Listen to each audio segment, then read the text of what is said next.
The answer is Forest. 49, by the way.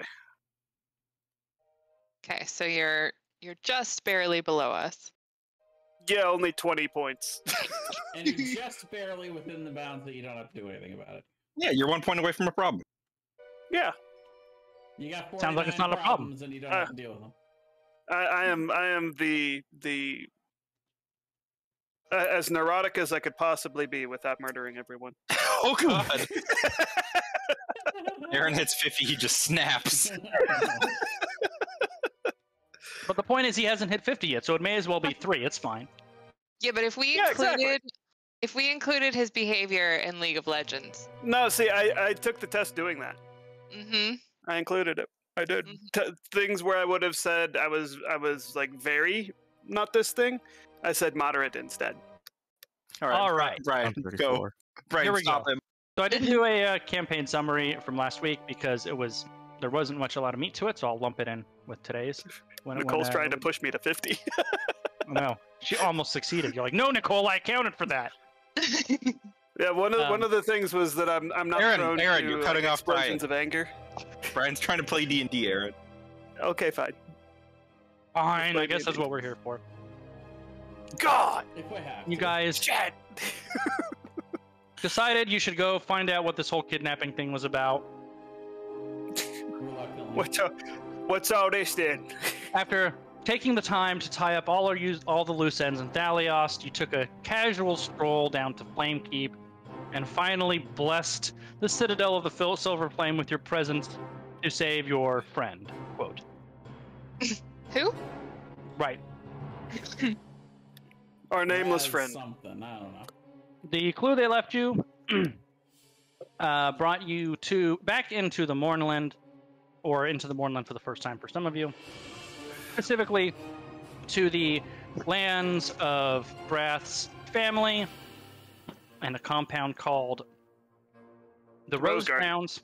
Rose Grounds, that's it. The Rose Grounds, where you defeated a plant thing, an Invisa thing, and drove off some Rakshasas who were laying in wait. And last we left, you had found Brath's father pointing to a place on the map. Brath then laid his father to rest in a more respectful position. And that is where we are. And I had just asked Brath if he wanted me to see if I could help his dad. Correct, and he said he wasn't sure. We do have to do one small retcon, though. Brath, Jay, during that battle, you used Second Wind, and we forgot to account for the fact that healing is only half as effective in the Mournlands. So half of those hit points need to come back off. I don't remember Wait, how many but it is it? was. I thought that was only magical healing. Is it? It is all healing that isn't a Warforged. Let's just say it was 5. Is that okay? Sure. Yeah, perfect. What the average? Works totally for me. It may not seem like much, but in the Mournlands, where healing is at a premium, this is the kind of stuff that'll add up over time. Oh yeah. Trust me, I'm pissed about it. If you drink the juice stuff though, do you heal normally? What is let me see what my little handout says. Good berry wine.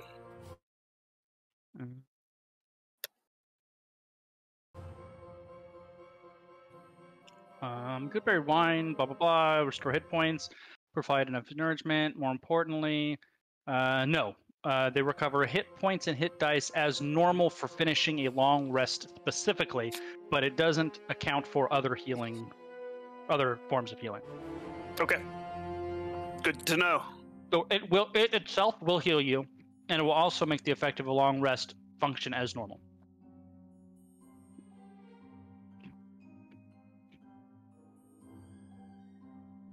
I think I pulled you guys in here, right? Yeah, okay. And here we are. And if I recall, Jay had also not told us about his father pointing at the map. No, I had.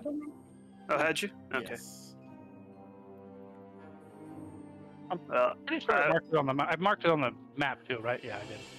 I'll say to Brath, I'm assuming he's still kind of standing over his father. Contemplatively, yes. Well, you know where to find me if you want me see if I can help. I go look and see if I can learn anything in other room. I think if we do decide to do anything, we should probably attempt it on someone else before attempting it on our father. Experiment, yes, makes sense. Hmm. Good idea. Guess we could phrase it that way, sure. Human experimentation. Yes, good idea. Good idea. Straight to source, not have to go through animal testing. Very good. Learn faster. Are there any animals that are like frozen in time? Probably, but you also know there are plenty of both old wildlife that has changed, as well as new wildlife that is now home to the new Mournland here as well. Well, we could totally test this on an animal rather than a human. Yeah. We could also.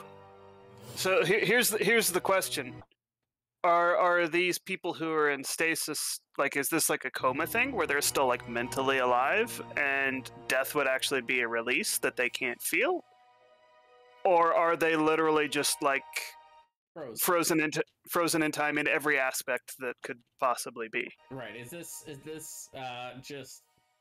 Are they living in a hell that they can't escape, or are they just like basically a blank slate? I almost wonder if this is something like gentle repose, where it's stopping them from decaying, but they're actually dead. And I almost wonder if there's some kind of backlogged issue where if you take the magic off of them, they'll turn into dust. So, within the Syrian refugee community, you would have Brath would have some knowledge of this. That is a question that has been plaguing researchers, arcanists, wizards, and clerics since the day of mourning, is what exactly is this effect? And there have been expeditions inside to study it, and there have been some number of people who have tried to figure it out. And the short answer is they haven't found any one-size-fits-all answer, because the lack of decaying effect is manifested in a number of different ways. So they're kind of not sure. There hasn't been like a large scale, like big effort to figure it out, but there have been some people who have tried to figure it out with basically no success. Well, and the anomalies are not uniform. Like the anomaly here is similar but different than the one we encountered at that like watchtower. Right. Right. Has anyone specifically tried to take someone that was frozen in time, or take a body that was frozen in time from inside the Mournland, and then taking them outside the Mournland? You don't know the answer to that. They're due to the number of years it's been since this. I think we're at 2 or 4. I think 4.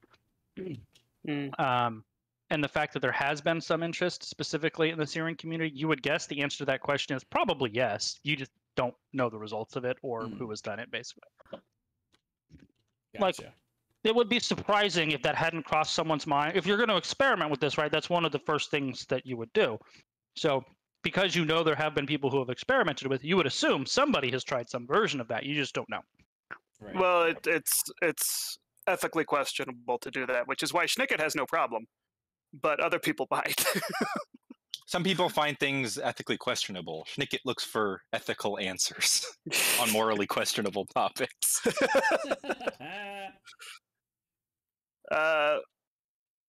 So Schnicket is gonna just come over to this room and just turn it upside down, looking for any kind of clues or anything that might be of interest. Okay. Go ahead and make Can an I help investigation him check. being familiar with this place? Absolutely. I guess I should. And like I said, Jay, if you have any questions about, this place that you think you would reasonably know, feel free to ask. What I 26. Know, well, go ahead. What is it that specifically that you're trying to find, Schnicket? Well, I am. I would start off like probably at the desk, and just rifle through everything at the desk, and then I would check all of the other furniture in the room, including the fireplace, and then I would probably be like looking under the rug. And for what though? What is it that you're looking for? I would be giving at least a cursory glance over any kind of papers I find, or objects that seem either special or out of place. Okay. And probably also looking for like potential secret compartments in things and or secret entrances to different rooms. Okay. Would I know any of those by default, or? To the best of your knowledge, there is no secret room here. Now, you do know that there is a vault here where there's like supposed to be the safe room where valuables are kept. It is on the bottom floor, close to where you guys are, but you know the vault is here. That's where, in theory, much of your family's wealth would have been kept, where valuables would have been kept, or whatever needed to be kept safe would be in the vault down there. Okay. But as far as secret rooms, anything like that, not to your knowledge. Shnicket, you do a pretty thorough investigation, and the only thing you find out of place is that you see no earthly reason for that map that Lord Eric was pointing to be there. It looks grossly out of place. Which reinforces even further that him pointing to that map definitely looks staged. Okay, I'm gonna do as the final part of my investigation, I'm gonna do a detect magic and just scan everything in the room. Okay, well, as long as your counterparts are around you, once you finish the spell, you definitely detect the presence of magic within 30 feet of you. Yeah, but I'm like hyper focusing on like one by one everything in the room. Other than the items that your friends have on them, you do not see the outline of any other items in your detect magic spell. Look like only map interesting thing here. Okay, I go experiment now. And he's gonna leave. I'll go with him. Bastion will go with him. He's gonna come up to this servant right here. It looks like they were basically like just kind of getting up for the day, like half sitting in bed. I'm gonna maybe rubbing the sleep out of their eyes. Poke them to see that they're physical. They're physical, yeah. Okay. And I am going to attempt to dispel magic on them. Okay. It seems to have no effect. Okay. I am going to cast Rope Trick. And I'm going to say, Bastion, grab and take up into portal. See what happened. Okay, I will do that. Okay. So you jump up into the rope trick. You pull the servant up there.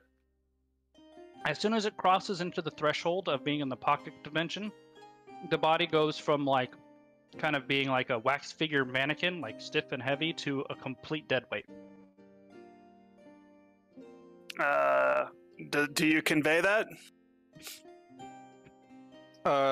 Sure, I'll say. So he went from like being like a statue to like being a dead body. A limp body. Right. I just said, he's dead. And I'll just push him out of the rope trick portal and come down. When he gets pushed out, does he stay in the dead state? Like, so when he crosses back into the Mournland, basically kind of whatever position it's settled to on the floor, it seems like it's staying there. Take it back up.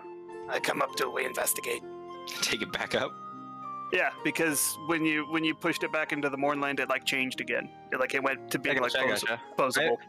I'll take it into the rope trick, and then I will... No, it's the same rope trick. It's still up. Yeah, I'll take it into the rope trick, and then I will take out my tinder box. I'll set it on fire, and then push it back through and see if it's still on fire. No, if I'm going up with you, and if you start to do that, I'm like, no, stop.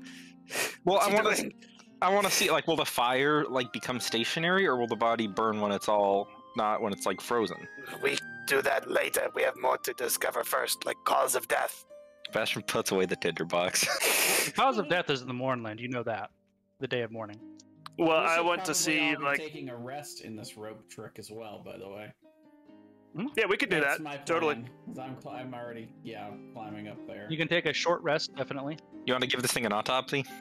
That's exactly what I'm going to do. I'm going to give this body an autopsy. Okay. Make a medicine check. Does anyone want to help me? You won't be able to complete a short rest though if you're autopsying. No, that's fine. That's fine.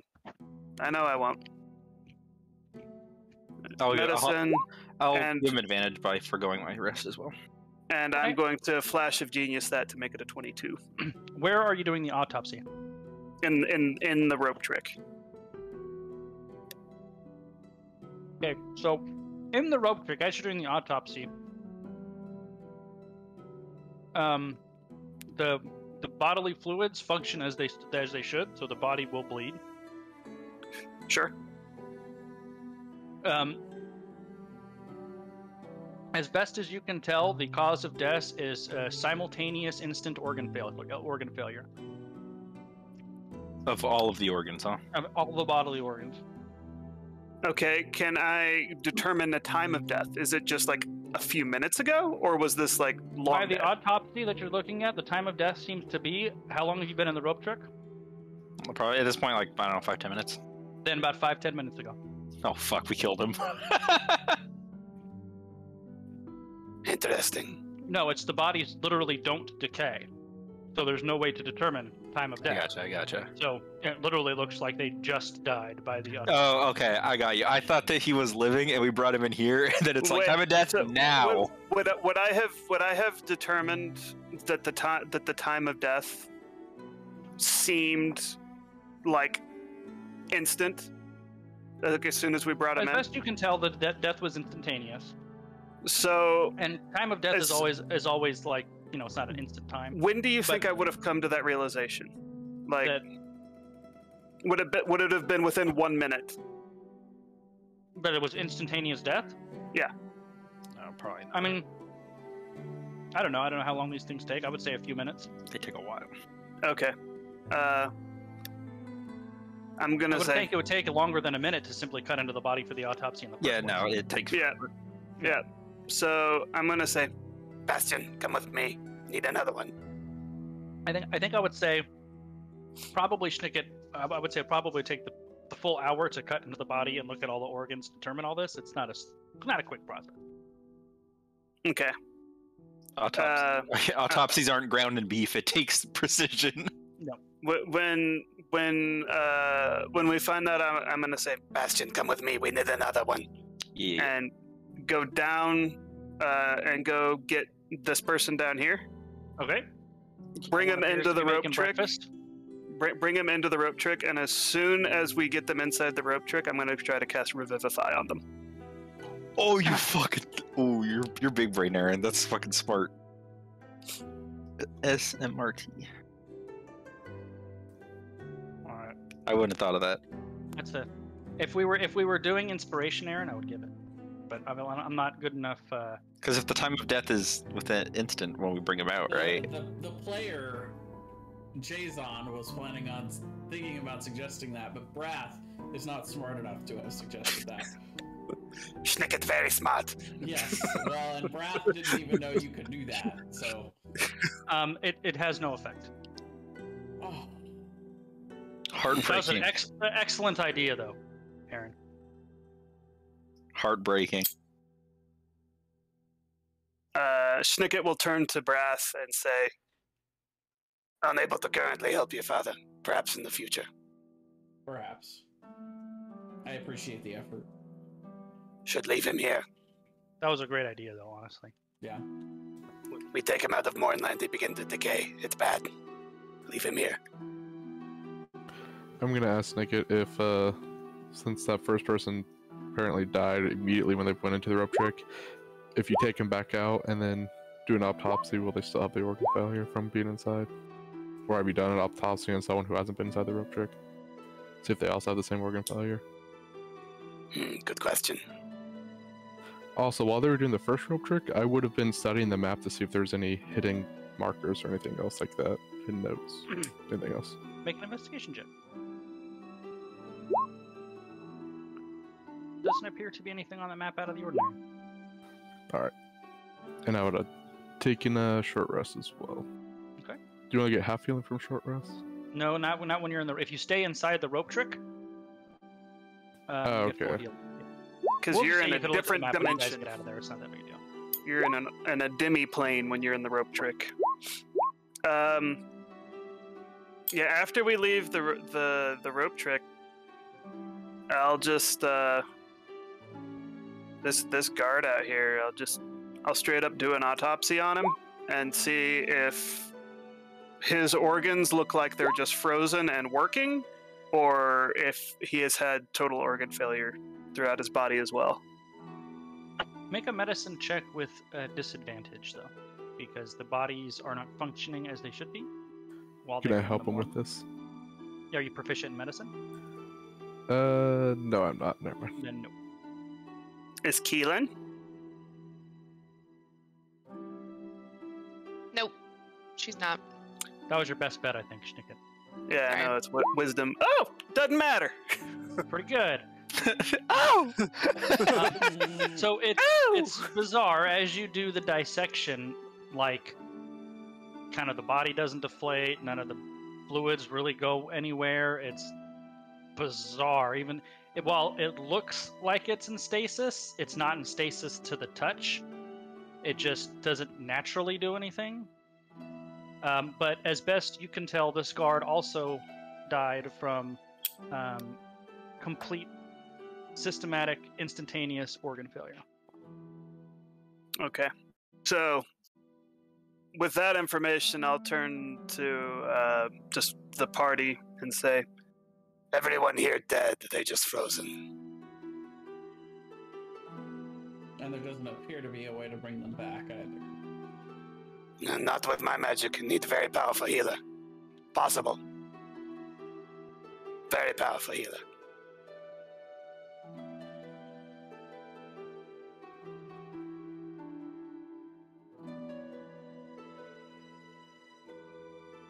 Well, I suppose we should, well, perhaps there's one thing we should do before we head on off to follow this map into what is surely a trap. And I'm gonna start heading towards, the family vault. I will follow. I will as well. Passion will follow. I was You gonna know- go there either way. You know the way to get into the main. This is like the administration building, basically. So Mhm. this would be like the front office. That's where the clerks and record keepers are. All the records in the back. And these three clerks basically appear. One of them sitting at the desk taking notes. The other one's looking for a file. Maybe the third guy enjoying a nice Syrian cup of coffee before his life just stopped. You then go into the head Is administrator. the coffee still warm? That's a great question. No, the coffee is not still warm. Coffee is distinctly room temperature. Is his cigar still smoking? The cigar is not still smoking. So that the What door cigar right burned here up? is the door to the vault. Okay. Oh, dude, if you had a Mornland cigar, you'd have a cigar that would burn forever. Until it leaves the Mornland. Well, yeah, you just stay there in the Mornland and smoke a cigar for the rest of your life. Build a house right outside the Moorlands so that way you can just walk, take 2 steps in, smoke your cigar. Turn the closest house into just your cigar lounge. That's a real Aaron move. Yeah. All right, let's raid your family's home, Brad. Yep. So we're over Oh, here, actually, you said? I lied though. One of the things you would find upstairs with the Lord Marshal is the keys to this vault. Okay. Oh, okay. I'd give him to Brath and say, I think belong to you. Suppose so. So you open up the vault, and it has been completely emptied, and there looks in the backside to be a hole blown in the wall. You think And- Rakshasa do this, maybe? And I go through here. And what do we see over here? The head administrator's office. Ah. Can I investigate the hole blown in the wall to see if I can determine if this was magical or someone used some sort of like explosive Absolutely. or Make an what? Investigation check. 20. It was some kind of explosive, and it looks like it wasn't done anytime recently. Looked like not Rakshasa. Done long time ago. Rakshasa probably just would have used magic. And you guys also know that, treasure hunters of various ilks will try to go into the Mournland and find all of the various wealth that's been left behind there. So, Sure. a noble family's vault would be a high target for that. Yeah. Yeah. Especially one in a non-military compound, fairly close to the edge of the border. Right. Makes sense. Yeah, if those vault hunters had gone into that place that we went the first time we came to the Mournland, they would have died. Oh yeah, for sure. Plus, we also know that they can't be very intelligent because they didn't go look for the keys. They just blew up a wall. Or just didn't care. Fair. mean, I'm gonna go through each of these people's pockets and see if there's anything of value. I mean, you'll find pocket change, sure. They dead. They don't need it. Exactly. So this, if I'm remembering the lore correctly on this wasn't my home. This was just a military training facility that I spent a lot of time in. It was a little of both. You spent part of your childhood here as a home when your father was serving here. So you spent a couple of years of your childhood here as a child, and then you also came back as an adult and completed training here. Would I have expected my mother to be here, I guess is my question. You would have expected her to be here some of the time. Okay. so are we gonna scour the place and look for your mom? No. Okay. Unless I was sure she was here. Which You would I not be wouldn't- I would sure not she be. was here. You think it's a possibility that she could have been here, but definitely not sure. Mhm. All right. Well, and I think unless there's anything anyone else wants to do, I think I'm ready to leave. We Let's got the bounce. place on map, I guess. Yeah. Yep. Are we sure we don't want to find the lady with the undead friend? She might have more information. They were coming this direction, weren't they? Yes, you guys were headed in the same direction.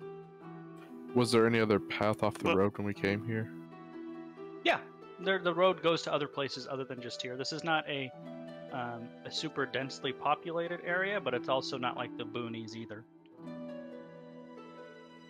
Well, we would have been going substantially more quickly than her. Correct, but you've also So- been long enough in here to fight a battle, investigate a little bit, take a short rest. Might see if she on the road. Is it the opposite direction of where the map indicates we're going? Yes, but I mean, you Not know this far. area fairly well. There's a couple of Crossroads. well, there's no real town or village, but there are a couple of either noble manors or manors or mansions of wealthy families in the area. It's kind of like the country, like the rich folk country estate area. So there's a few of those around that are fairly close. Hollywood Hills. Kind of, yeah. There's a number of those around that are either on the way or just slightly out of the way, but not too far out of the way, if that makes sense. Yeah. Well, I think, I don't know that we want to search for her. I mean, I guess we could go back up the road a little ways and see if we just run into her, but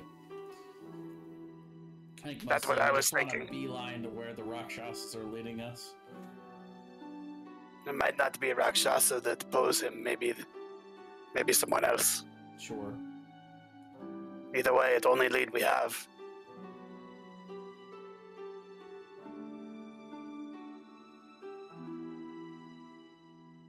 So you guys are leaving the compound then? Yep. I mean, I was gonna say, did we want to check the rest of the compound to see if he's here? Oh, Rasner? Yeah. That's I mean, we. could, but I kind of doubt it. But sure.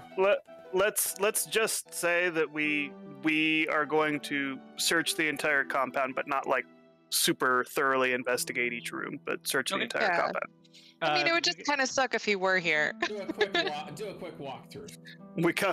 We go chase the Rakshasas, and we're like, oh man, they didn't have. Come back 2 weeks later, he's starved to death, tied up. Like, oops. No, see, what would be really funny about that is if that were the case, and Jeremy just happened to be waiting for an invitation from Mongoose to come in here when we found his character. Sorry, dude, they never found you. Or just sorry they found you, but you were already dead. You have found what looks to be a largely functional military academy, frozen in time, but no sign of Rasner or any Rakshasas.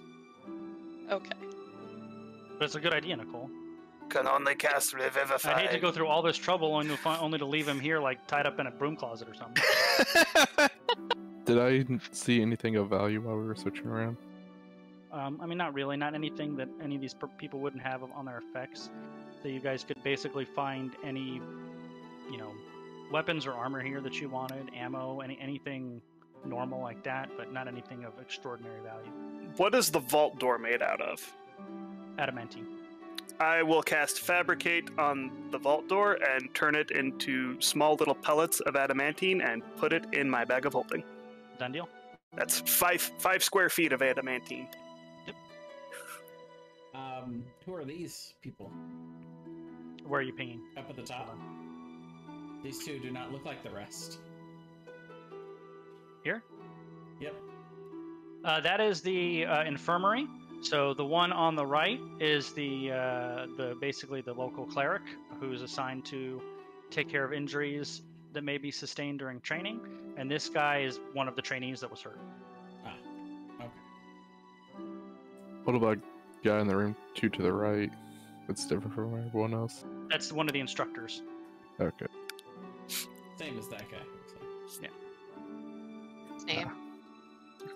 Anytime I have Fabricate up and I find unclaimed adamantium, I'm just going to be like, yoink. If nothing else, I can sell it for a fuckload of money. That's 5 feet of adamantine. That's a lot. On the way out of the compound, you guys notice the 2 guards that were standing outside here are gone.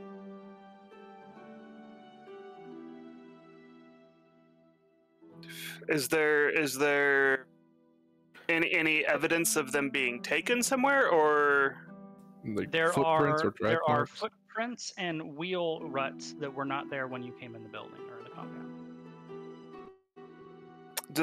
does it look like easy enough to connect the dots that those wheel ruts might have been from the wagon of the one lady? That's certainly a possibility.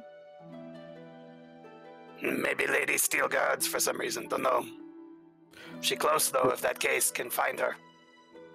I assume there were tracks going in and then separate tracks going out. Yeah, you can see basically whoever came up with some kind of wheeled vehicle of some sort, and then you can see those same wheel tracks going away. Assuming that they're deeper going away. I mean, the ground's pretty hard and worn from just, it's a well-established. 2 bodies in a Yeah. wagon. That's not that much weight. Yeah. She totally eats them. I think you're right. I think she's fucking cuckoo for Cocoa Puffs, and I think she's also a hag. It's about What's wrong with 300 to 400 pounds. Nothing. Yeah, I bet she has a haul somewhere. Yes, she does. Nothing wrong with being a hag. I like how Nicole took personal offense to that. As a hag, I would. Any proper hag has a haul. Yes. We Can hags are proud of our halls. can follow. No. Pretty easy to track. It would be very easy to track. Yep. Travel faster than her. Lead the Perhaps way. she see Rakshasa. Unless she's a dragon in disguise. In Uh, way. Is when we come up to my wagon, has it been spoiled in any way? Make an investigation check. Is it still a wagon? I feel like we need a better name for her because it's basically a tank. Okay, my tank, my steam tank. 28. It appears to be exactly how the way you left it. It's a war machine. I think it needs a Okay. real name. An adventuring machine. I do need to think of a name for it. Arnold. Bertha. See, the correct All right, let's answer, get in by the Arnold to way- go after her.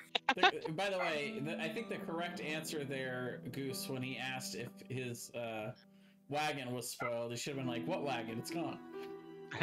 Wagon? What are you talking about? Schnicket just goes,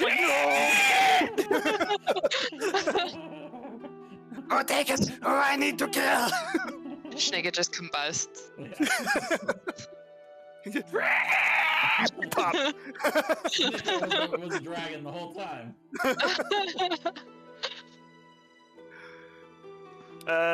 Get in the wagon and follow the tracks. Yep. All right. We're going to take a quick 2-minute breaks so I can grab something to drink, and then we'll carry on. Okay. All right. I will be right back.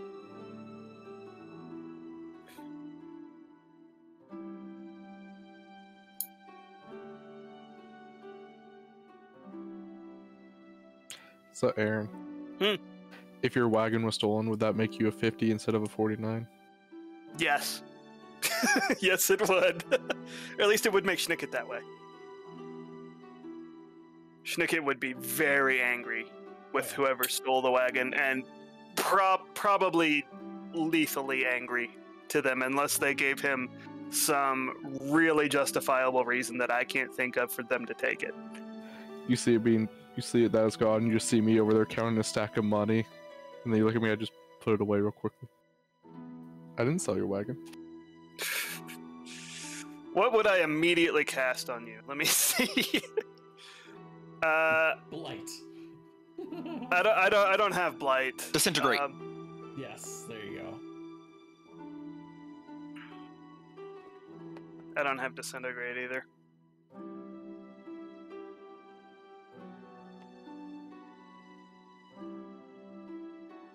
It would depend on where we were. Like if we were near a cliff or something like that, I would cast Resilient Sphere on you, which basically puts you in an unbreakable hamster ball. Push it over the edge and then drop the spell. Nice. He can fly. He can fly. Can he? Can fly. He can fly. Can he fly? Can't he? Can I? Oh, I thought we were talking about Jay. No. If we're talking about Yeah, Marcus. 100% fly. No, yeah, Marcus would probably just die then. But isn't fall damage capped? At a lot. And don't cats automatically take less fall damage because It's cats? capped at like 40d6. So what I'm hearing is I could still survive. So you're saying there's a chance? And assuming it's high enough, I would just tie my rope onto an arrow, shoot into the cliffside, drag myself over the cliff, and break my fall. He's gonna pull an action. He's gonna be Yeah. action. Okay, Hawkeye. Oh god, action. Yes, I'll do an action. And swing right up to the top of the cliff. Attack you and revive whoever you killed last.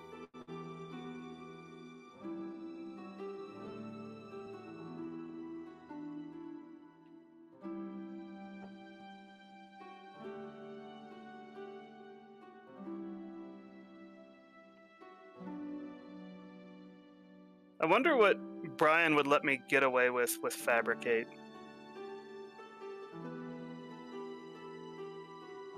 Because hypothetically, this is hypothetically an incredibly powerful spell.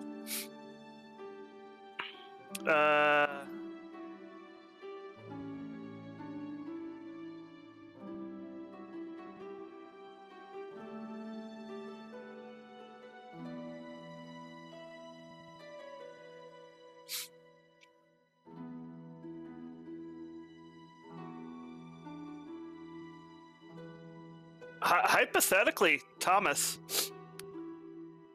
next time we long rest, I could fabricate you a suit of adamantine armor. Just boom. Oh, Pog. Because I have proficiency Like, I need to have proficiency with the artisan's tools, and I have proficiency with, like, fucking all of the artisan's tools. All right, we all back. Sorry about that. So, I have a thing to discuss with you briefly, Brian, about fabricate. All right. The way that spell is worded, that the next time I have a 4th level spell available to me, I could hypothetically fabricate Bastion a set of adamantine armor. Okay. Brian's already upset. I can hear it in his voice. His life's flashing before his eyes. Let's see. You can raw materials into parts. For example, you can fabricate a wooden bridge from clump of trees, a rope from a hemp patch, clothes from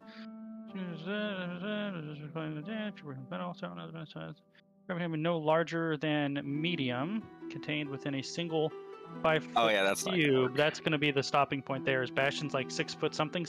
I'm like 6'8". Well, right, but the suit of armor would fit in a 5-foot cube. You could stack that suit of armor in a 5-foot Actually, cube. they're correct. Commensurate with the quality of materials, creatures or magic items can't be created by the spell. So it says you can't create armor.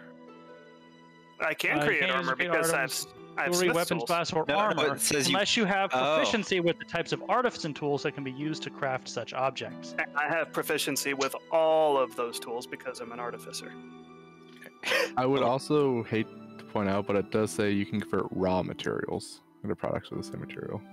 I mean, adamantine is a raw material. It's metal. Let's see, a When blade it's from refined a clump into of a door, do trees, they a add rope anything from a to it? patch of hemp, or clothes from flax or wool.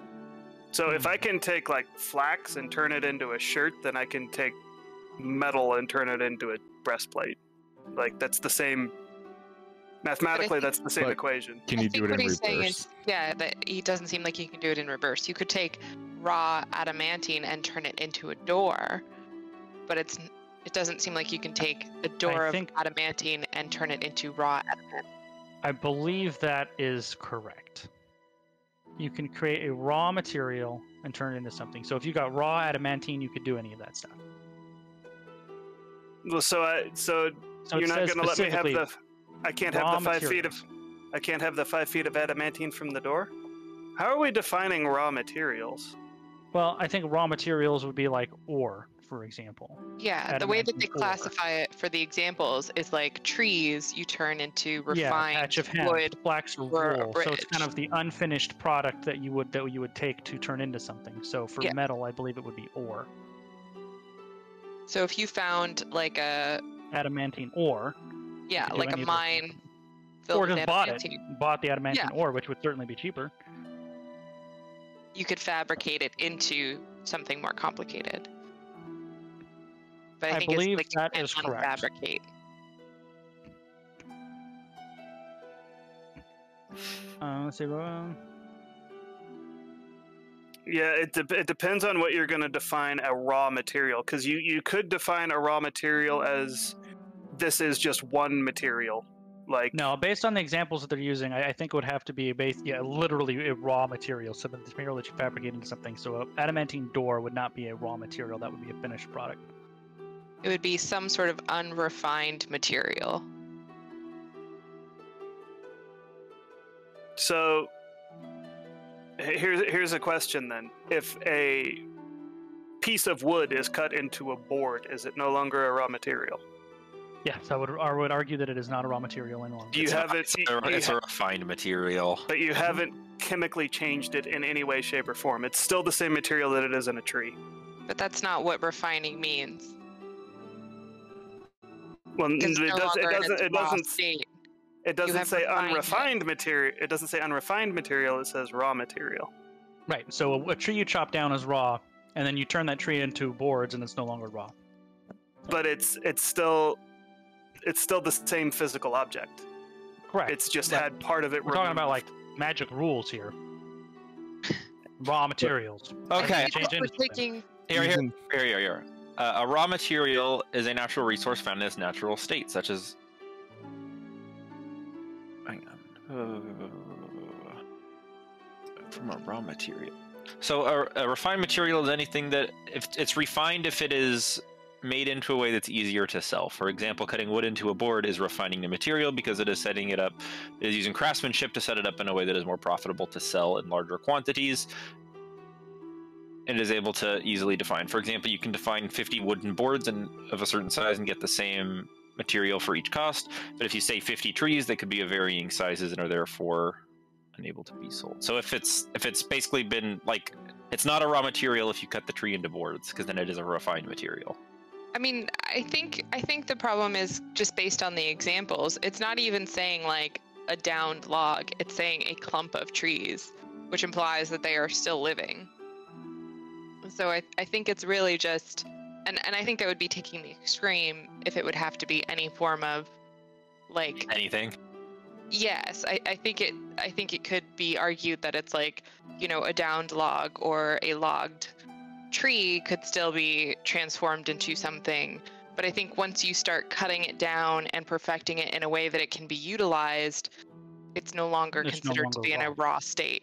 I would agree with that. Aaron's not happy about it. Well, because it doesn't make sense. It's inconsistent. I think it makes sense. It makes sense to me. Like, word-wise, yes, but logically, no. All right, we'll figure this out. We'll figure this out another time. Okay. All right, so you guys are able to follow the tracks of the wagon fairly easily. Obviously, whoever has it has been making basically no effort whatsoever to cover the tracks. And after you get away from the front of the compound, which has semi-heavy traffic, and you get back on the road when you're following it to areas that are a little less traveled, it looks like it's 2 set of footprints and a 2-wheeled wagon of some kind. Now, it takes you about an hour. However, eventually it seems to lead to a manor. Jason Brath, you know this manor was at one time basically the mansion for a wealthy merchant family. It's a 2-story wood frame mansion. And there's also a couple of outer buildings, like away from the main house. One of which at one time was a temple of some sort, or a small church of worship. There are a couple of smaller houses, so it's almost a village, but not quite, around this little manor. Mm-hmm. And that's where the tracks seem to lead. One moment.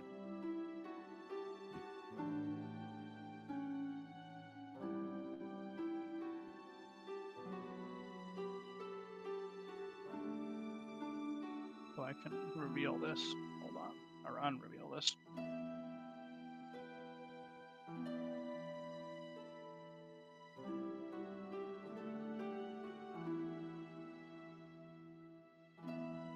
And we'll wait for Thomas to get back before we proceed further.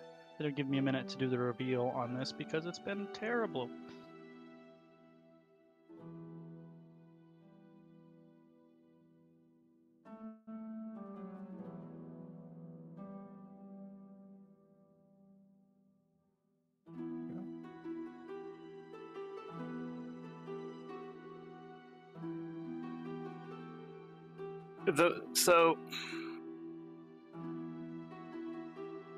Like, I wouldn't consider bronze a raw material because it's a mixture of 2 different materials. So is adamantine like is it an element, or is it? I don't think adamantine is an alloy, like a mixture of 2 materials. I think there is such a thing as adamantine ore, so that's what you would be looking for. So, but like iron ore and an iron bar are the same exact thing. It's just the shape. Like, that's the only difference, is the shape. Why would that matter for a spell that lets you shape it in any way you want to? That's a great question, but the spell specifically states convert raw materials into products of the same material. Ergo, no raw materials, the spell doesn't work. I think they need to errata that because it's vague on how. I don't think it's vague. I think it's very specific. Well, I think you could define raw materials in several ways. I think that's what the examples are for. They should have used a metal as an example too. Well, if you're talking about raw materials, then you That means all these stone walls, all these floors, all the wooden doors you could use fabricate on to turn. No, back I into couldn't Right, because they've been shaped. So as the door. Yeah, Well, I think but the point is that it has been, in order to form it into an iron bar, it has been heated and molded. While the chemical structure hasn't changed, the physical structure and what has happened to it has. And you could therefore just interpret that that change, however small it may be, impacted the material in such a way that it is no longer considered raw and therefore not appropriate for the spell. I'm just saying it doesn't make sense to me. It's magic and flying dragons. Yeah, it's magic. Magic don't work so well when shaped different. That's all we could say. Look, we can bring people back to life, Aaron, but we cannot change a door back into metal. That's just the way these things work. It makes But we're perfect sense. changing it into itself. We're just changing its shape. So look, I don't invent the rules of magic. I just read them. I'm sorry. I'm gonna petition Jeremy Crawford. All right, that's okay. The timing was perfect, Thomas, because it gave me time to do something on this map real quick. All right, We're still going over this issue, I see. only while we were waiting for you. 1, 2, It's 3. okay. I didn't know. I didn't think you guys were gonna wait for me. Well, I think we wasn't pushed until we Aaron to came to a 50. point. Yep, Aaron's 51 now. Now we're in trouble. Yep. Everybody's gonna die. Aaron's screwing a silencer onto a rifle as we speak. So what I said, Thomas, was the path leads to what is functionally almost a village, not quite, built around a mansion that was formerly the mansion of a wealthy merchant family. It's a 2-story wood frame house. It also has 2 smaller buildings outside of it, one of which was a church or temple at one time, and the other, which is some function of a part of the family's burial plot, which is also on the outside. Okay.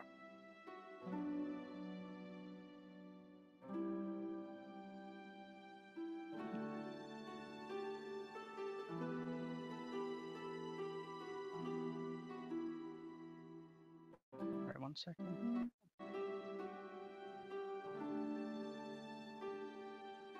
All right. So this is the front door that you guys are directly in front of here. And you can see the other 2 buildings to the right.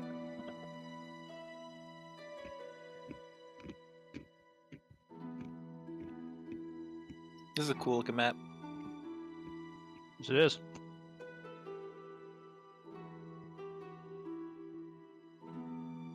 I love the floor. Ground. I love Like the ground ground. floor. Hmm. And this is the entrance right here. That's the front door, yep.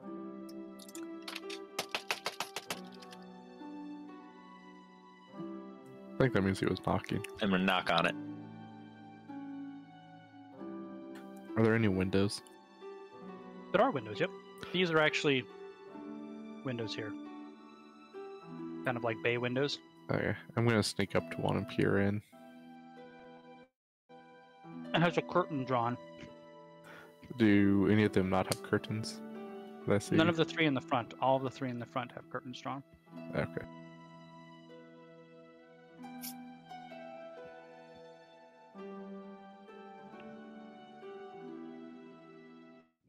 One quick second here.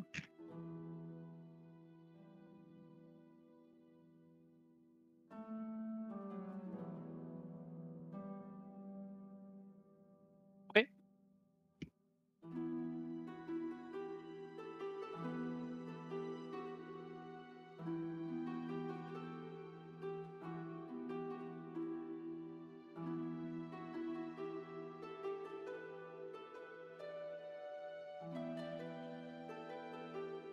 So you knock on the door, and surprisingly quickly, it opens. One of the 2 double doors opens, and standing in front of you is. Come on, did it roll? Did it reveal that? I can't tell. Just the first area. Do you see the guy there? I No. haven't seen one. Oh, well, so it didn't reveal it. You bastard! Roll 20. Just see that area. Oh, but you don't see the guy should be in there. Did I put him in the? Oh, I did. I put him in GM wire. Ta-da! There he is. Ooh. It's the old guy who was walking with her and pulling the cart on the side of the road.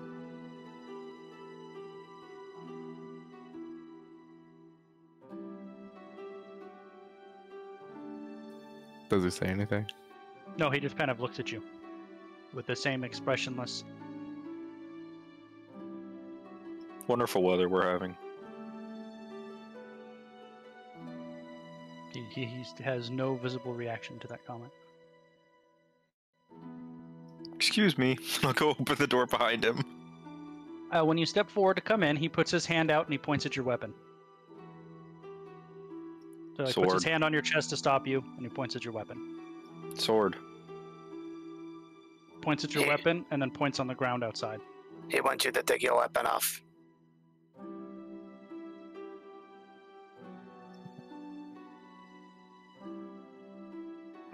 Bester just looks at Schnicket. I'm going to stay outside. She make me uneasy.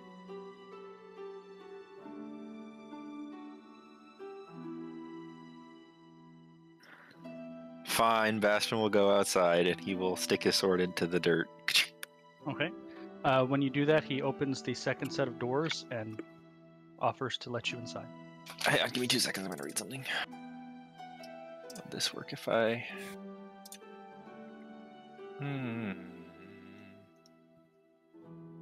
Where do the wagon tracks go? Do they go over here to the right?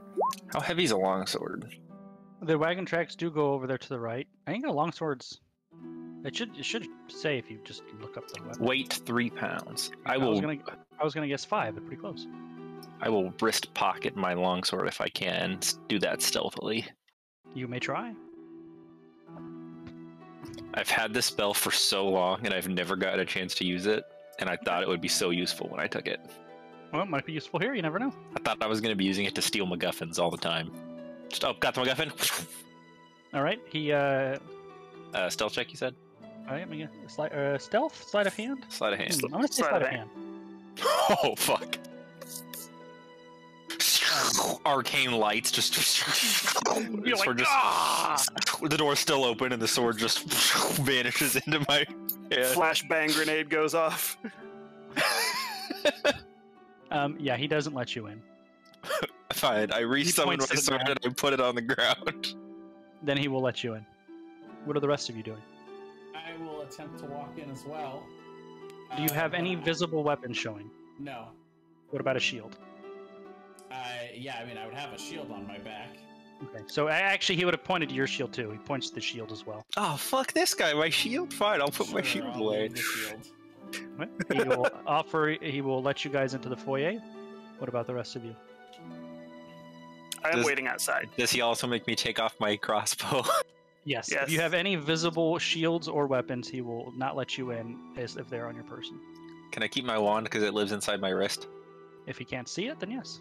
Okay, cool. He wouldn't be able to see that. It's like an extendo thing that can pop out. Keelan's gonna wait with Schnicket because she doesn't like the fact that he'll be out here alone.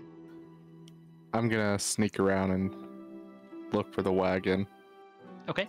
When you round the corner, the wagon is not on the map, but you do see it. I'll reveal it to you. Give me 1 second here. Here, actually, you know what? Maybe I can put it here real quick. There we go. That works perfect. And remind me, Brian, is this the same guy that was in the wagon? He was the guy that was pulling the wagon. Oh yeah, this guy. That's this guy at the front? Mm-hmm. Okay. Second.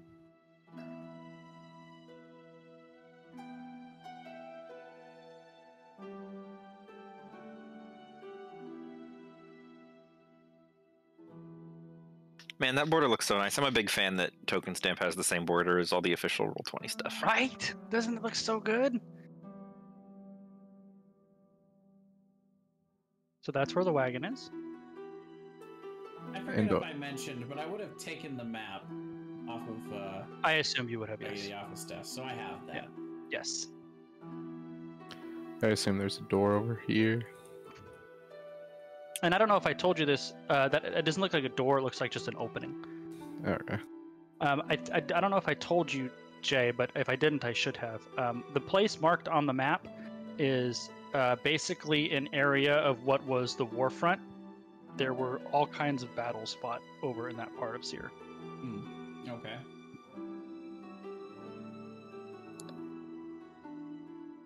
All right, so just the two of you? It would appear so. All right. He closes the door behind you. And then he gestures you to follow him. He goes to this door here. Mm-hmm. He opens it up.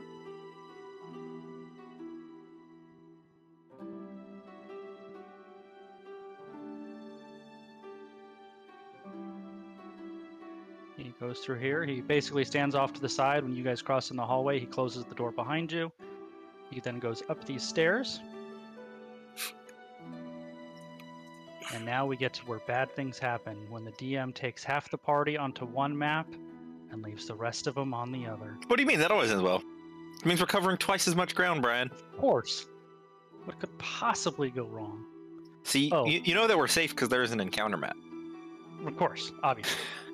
There wouldn't be an encounter map if it wasn't safe. I would say Jason Brath and Thomas Bastion, and now it doesn't matter if I confuse you for the next 5 minutes. Yes.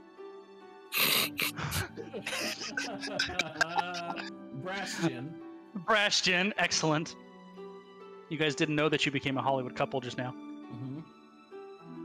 When you go in the foyer,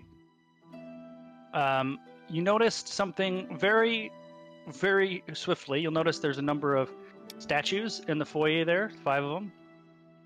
They appear to be statues of the same 5 young, the same person in 5 different poses and 5 different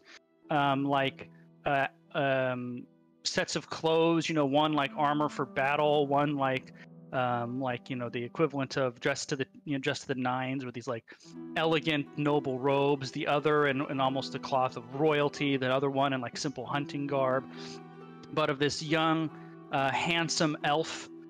And the 5 statues also on the walls, not where the statues are, so it would be on the other side. There are 5 or 6 paintings of various sizes and various poses in various settings of this young elven prince with this long dark hair, on a horse, sneaking through the woods in all of these various settings, one of which is next to this young, dark-haired, human woman. But other than that, everything in this room is some kind of homage to this young, handsome elven prince.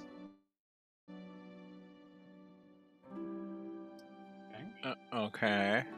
All right, Sorain and the 3 of you outside, while those 2 are being led to their death, their conference with this thing, what is it the 3 of you were doing? Go fish. I snuck up here and checked to see if the bodies are in the wagon. The bodies are not in the wagon. And are there any windows on either of these 2 buildings? The bottom, smaller building, no. The upper building, yes, has a number of windows in it. Are they all open, or are there curtains drawn off? They don't appear to have curtains drawn, but they're kind of like glazed a little bit. So you imagine you could see in there a little bit if there was a light source inside, but there's not. So it's kind of hard to see much through the windows because of the low light setting of the Mournland generally, and also because the windows are glazed. Okay, then I'll take a peek into this opening. Now I'm doing all this stealthily if you want me to make a stealth check. Go ahead and make a stealth check.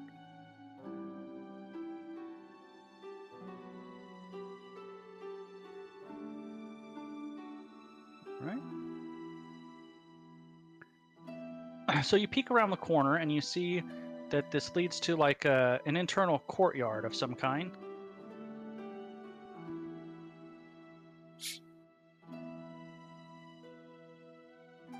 There's a number. Actually, you probably couldn't see all of that. Let me start over.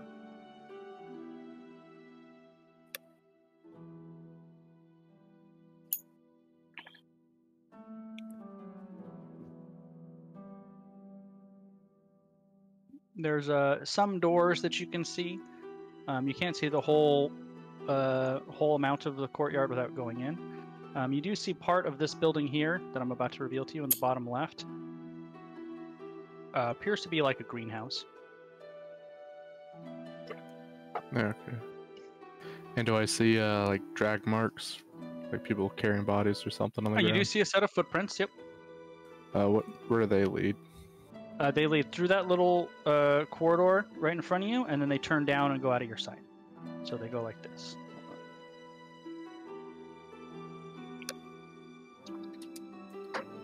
Okay.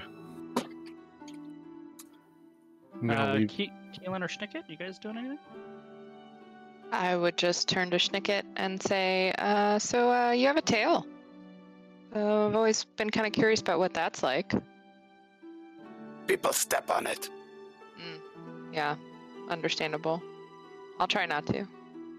When she says understandable, he kind of squints at her.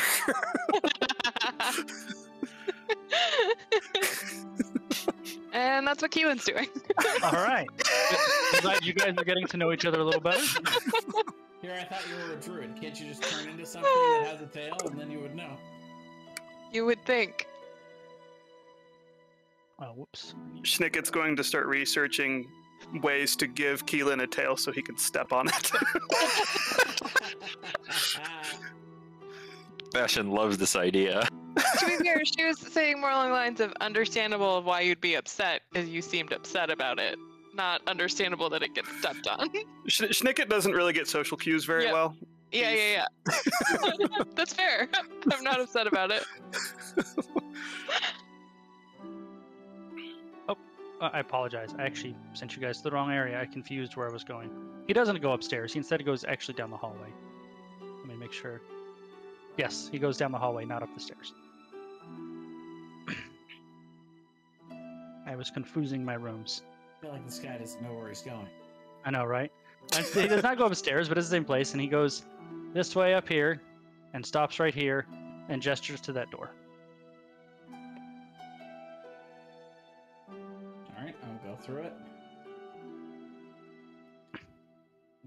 That way, I assume? Yep, absolutely. Let me get the...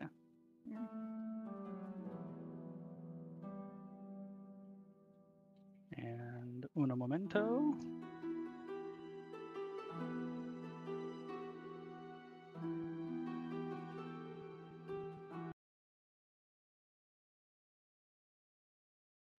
Hold on. Aha. No, that's intentional. Oh. All right. Now it's battle music while Schnicket and Keelan just small talk in the, I know. the front. Bastion, are you following?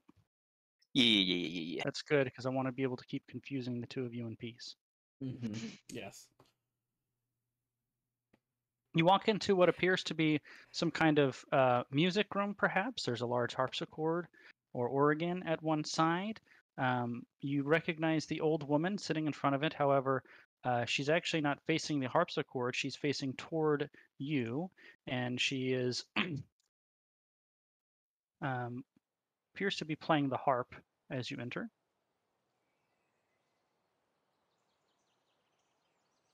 Is this the same old lady? It is the same old lady that you saw, yeah. Mm-hmm. And off to the left, there appears to be a young, thin woman, but is very much in the same vein as the man who let you in. She looks alive-ish, but her skin is kind of grayish and pale. She is kind of standing against the wall, or again toward the window, I would say, with her back to the window, looking at the two of you as you enter. The older man shuts the door behind you. And she says, "Oh, I don't get visitors very much. Please take a seat." Bastion will pull a chair out.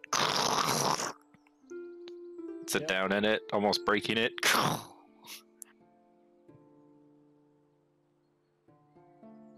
I apologize for Prince Kalen, but you understand why, as an old woman, I don't want a bunch of heavily armed men traipsing through my home. Of course.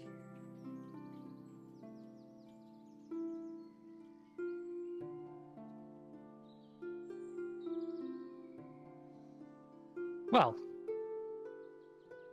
yes. Yes.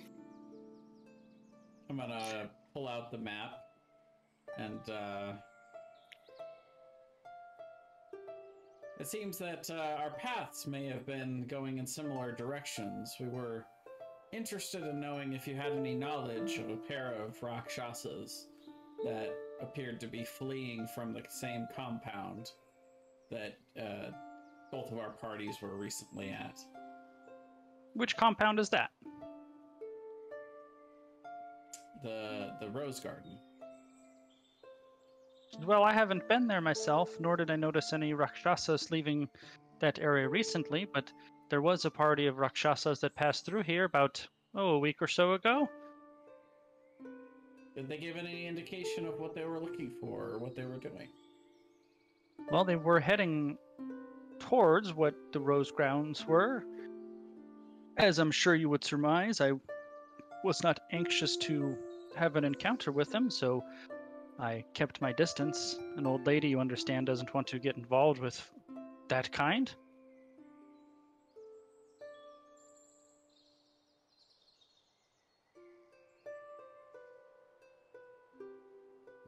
So they came along the same road that I encountered you on today. They went in the directions of the Rose Grounds. However, that's about the extent of my knowledge with them. We had noticed a couple of the guards' bodies were missing from the Rose Grounds. And interesting track pattern that led from I'm sure it there. led you straight to here. I took them.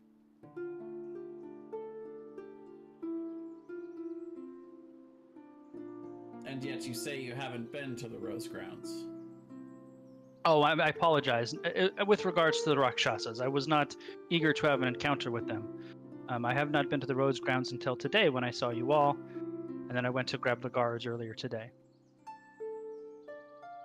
Do I believe that she's being sincere, or since I've caught her in a half-truth, at this point I would be trying to determine if it was more of a... Sure, make an insight check. A whole lie. 18, which is about as good as Brath can do for insight. You don't think she's being deceitful. You think either maybe she was just kind of being absent-minded or didn't really kind of think of today as going in, or maybe she didn't think that she didn't really go inside. She only went to the outside. But you kind of get the feel that you get the impression that she didn't mean to deceive you with her words. More, she was kind of careless with her choice of words.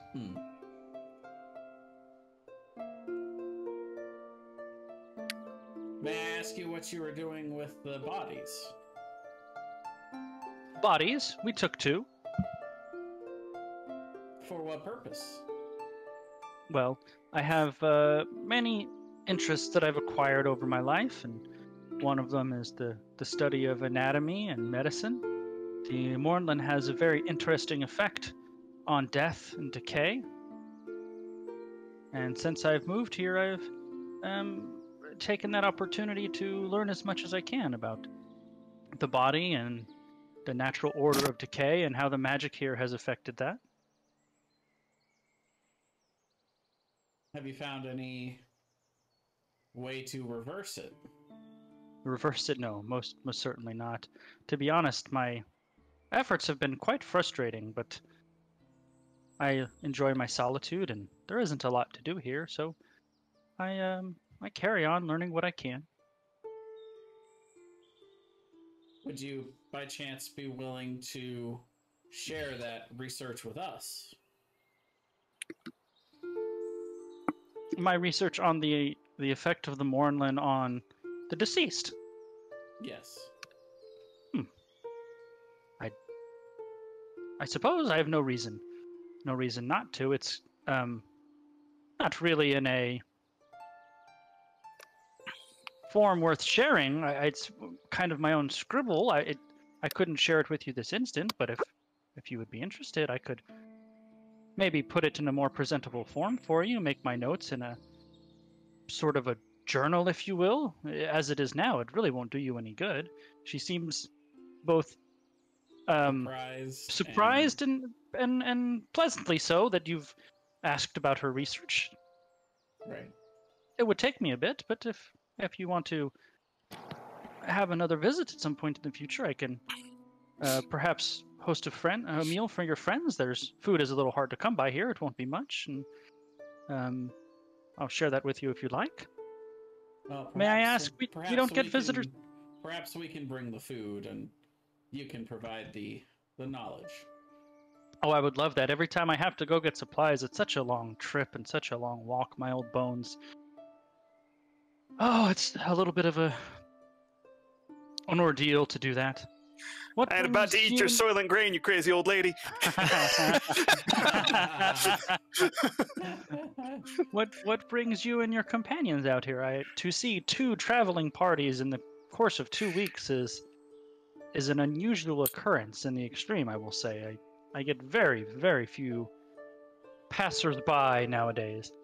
We seem to be following the path of these Rakshasas. We unfortunately had a member of our band from the past that appears to have been kidnapped.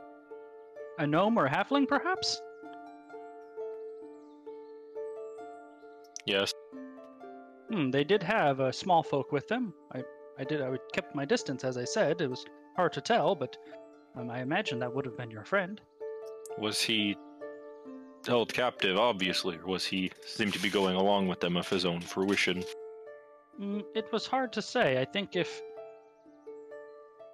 I don't think he would have really had much of a choice if he didn't want to go with them. So he might have been walking with them out of no option, but it's hard to say from how far away they were. Describe this halfling gnome.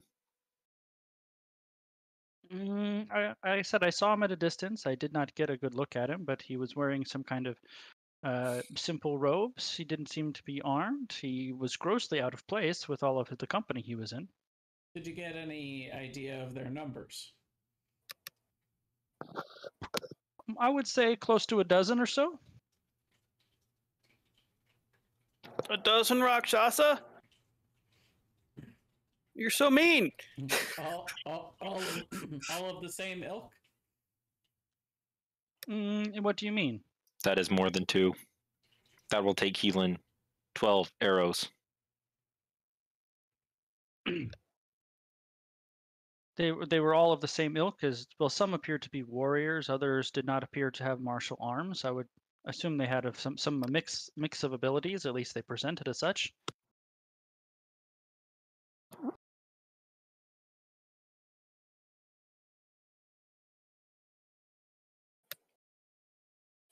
Keelan can one-shot a Rakshasa. She has to do that 12 times. It'll be fine.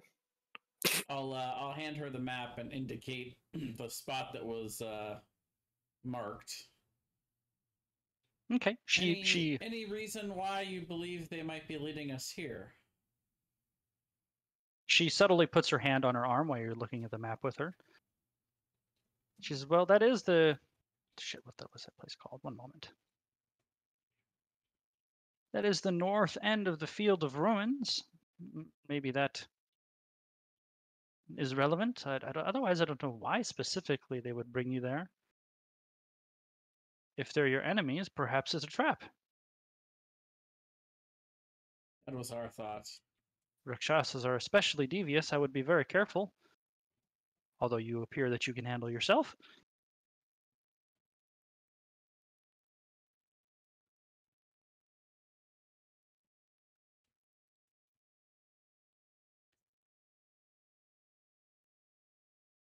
Fred Bocher fired.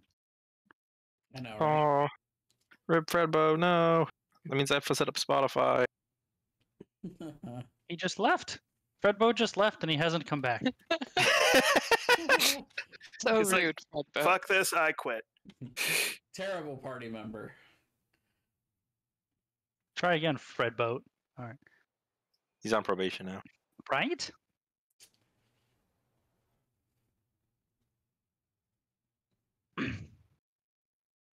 She says, "Well, is there anything else I can help you with, or?"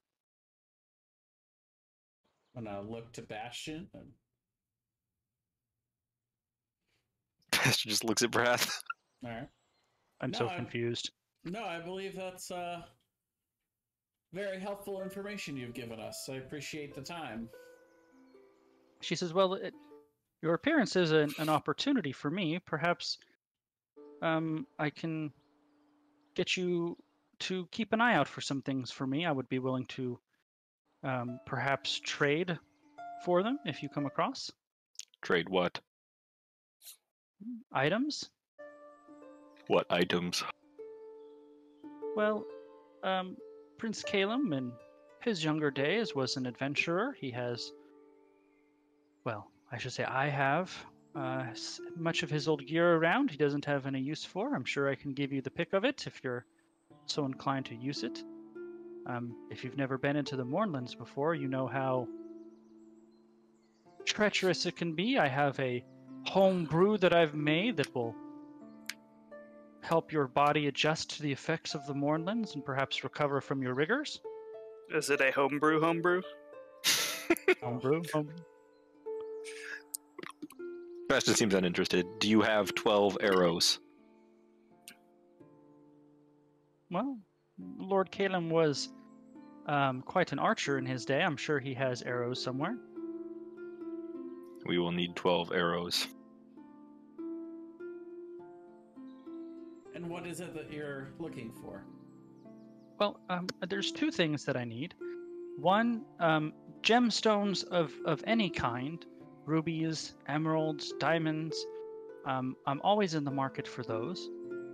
And also, two, anything of arcane or divine ability that heals or has necrotic effects, specifically in the area of restoration of life. Or restoration of vitality even would be okay.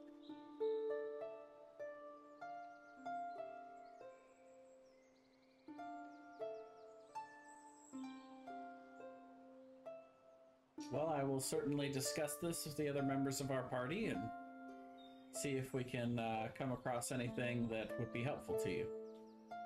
I would be much appreciative. And besides, I'm sure you could use a friendly presence here in the Mournland. There's not many of them. I would definitely agree with that sentiment.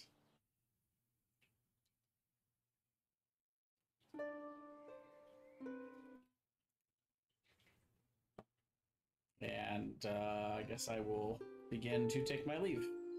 Okay. As you do so, Lord Calum is waiting outside for Prince Calum is waiting outside of the door for you. Mm-hmm. He shuts the door behind you. He walks down here and opens the door for you. And then walks you to these doors and shuts the doors behind you and shows you out. And I tell them everything. And then I'm Well, like, there- where is Serene? I would have checked like these two buildings and everything else while they're having that conversation. Okay. See if I could pick through the windows first. There is This really one. nothing you can see through the windows. However, the doors are unlocked if you want to open the doors. Keelan and Schnicket are bosom buddies now. Yeah, I'll, Keelan probably thinks though Schnicket is going like, "What? That's a stupid question. Why you ask that?" You're I'll gonna check open it the for door? traps first, and then I'll open it. Make an investigation check. And Doesn't appear to be trapped. All right, I'll slowly and carefully, quietly open the door. Okay. Inside appears to be a church or house of worship that doesn't appear that anybody has been in here in a very long time. But otherwise, the building is in good shape. There are a couple of stairs up. Any specific deity that I I It see is... reference to. Hold on.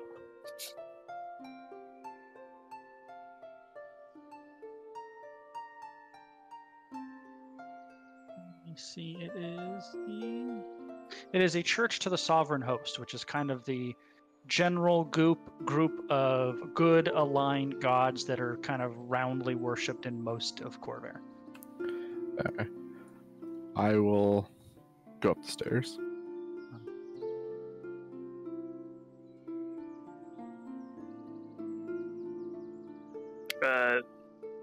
Schnicket will say to Brath, Don't know where Serene went. He's skulking around like he always do.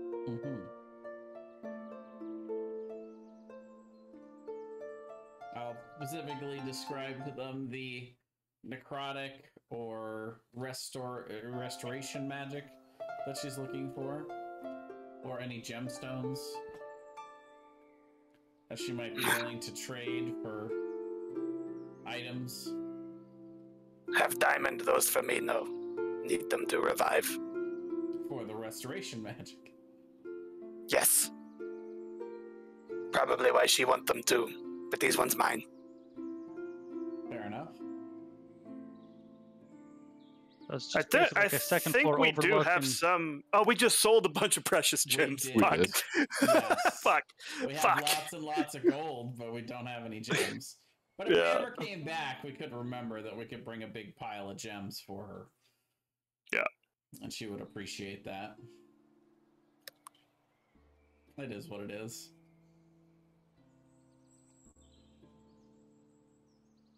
Okay, that's what you see up there, Serene.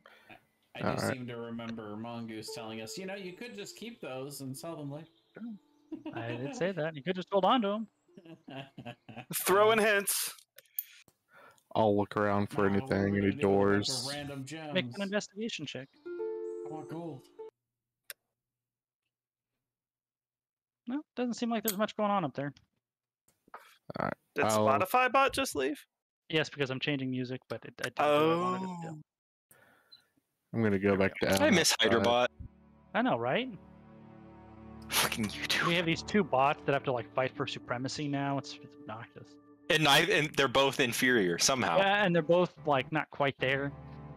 Last week, one of them just failed out. Along. I know, right?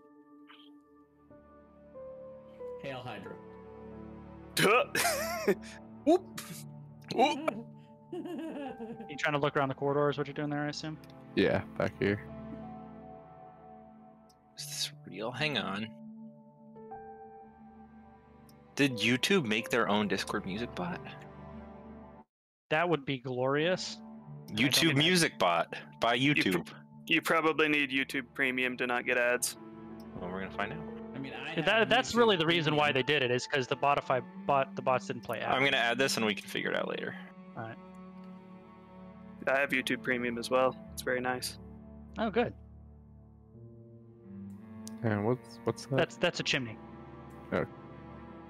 I would then come back down here and check this place. Okay. Stone door. It appears unlocked. Check it for trap. Okay. Slowly open it. Doesn't seem trapped. I love that double natural one. There appears to be a single stone sarcophagus inside. Alright, I'll leave that for now, and I'll come back up here. Would they still be having a conversation at this point? Or Probably, yeah, they were up there a little bit. I wonder if Serene's ever gonna come back. He's Then I probably would- dead. Let's just leave. start coming in here and looking around. I know who's in that sarcophagus. Strahd. Of course. Or no, actually, it's a Farhad. Oh, Yeah, right. Strahd, right. For legal His reasons. second cousin once removed. And where did the drag marks go? To this door here. I would go down there. And is it locked? It is not locked, or at least it appears it's not unlocked. Alright, I will try to slowly open it. Okay. Also check for traps. Go ahead and make a investigation check. 17. Doesn't appear to be trapped. I'll slowly open it. Opens into a room with two other doors.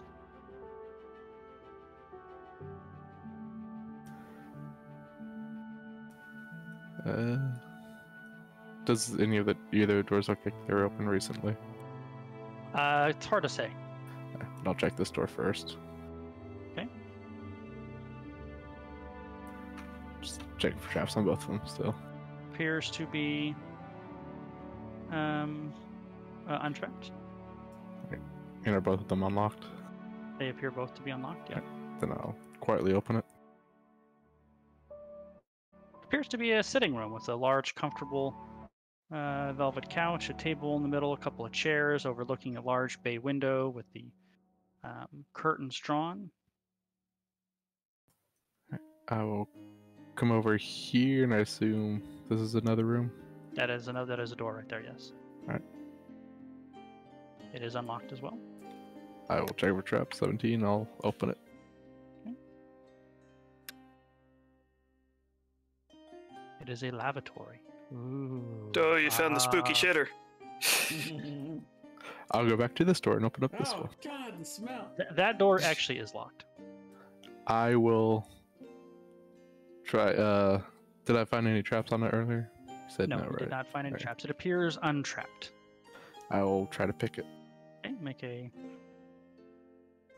lockpick. Thieves' tools.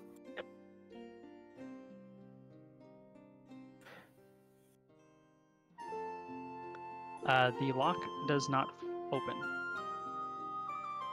Does it make a loud noise? No, it doesn't. It appears quiet. You're just not able to Right. open the lock. Can I try again? You may. And I do have advantage on these because of the gloves. Nope. The heck? I will be frustrated and try it one more time.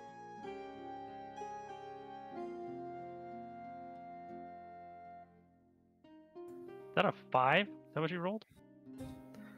On which one? What is the actual roll? Was it a 14? Okay. 14, yeah. It does not open. All right. I will leave it be then. Whilst you're not sure, you're fairly sure that the lock is enhanced beyond the means of a mundane lock. Yeah. All right. This is a door, right? That is a door, yes. Check for traps, then go in. No traps. It is unlocked. All right. Open it slowly. Appears to be an old servant's quarters of some kind. Looks like it hasn't been used in a very long time. All right. At this point, I'll probably think I've searched enough, and I'll come back. I don't know if they would be done with it. Yeah, they walk out right as you walk up. Okay. Are the doors over here closed yet? Yes, they would have. He closed them basically behind him. All right. I would let everyone know what I found everywhere, and I'll especially tell Snicket that I found a door that I couldn't pick, probably reinforced by magic or something else. I think that's where the bodies were taken. Maybe, who knows? Well, it seemed like she was using them much the same way that we were using them back at the compound, so I don't really see any huge issue with it. That's what she say anyway. That's true. I also found a sarcophagus I didn't open. I believe you made a wise decision. They're supposed to stay closed. That's the What- point. What if we open and Prince Keelan is in there? Or Kalen? But he walking around. I see him. Or is it him? Don't honestly care. I'm confused. How long has it been since we first entered the Mournland at this point? I thought I said it was a day and a half in, right? So a day and a half to get to the Rose Grounds. He spent a couple hours inside, probably. So it's evening. That's about by 90 now. minutes in. Yeah, so it's probably late evening of the second day. So we think that this might actually be a decent place to maybe rest Sure. for the evening. Don't want to stay in her house. All right. Don't trust. She seemed very interested in having us be a friendly, almost having a partnership. She seemed interested in possibly being a benefactor within the Mournland for us, which honestly I could think of worse.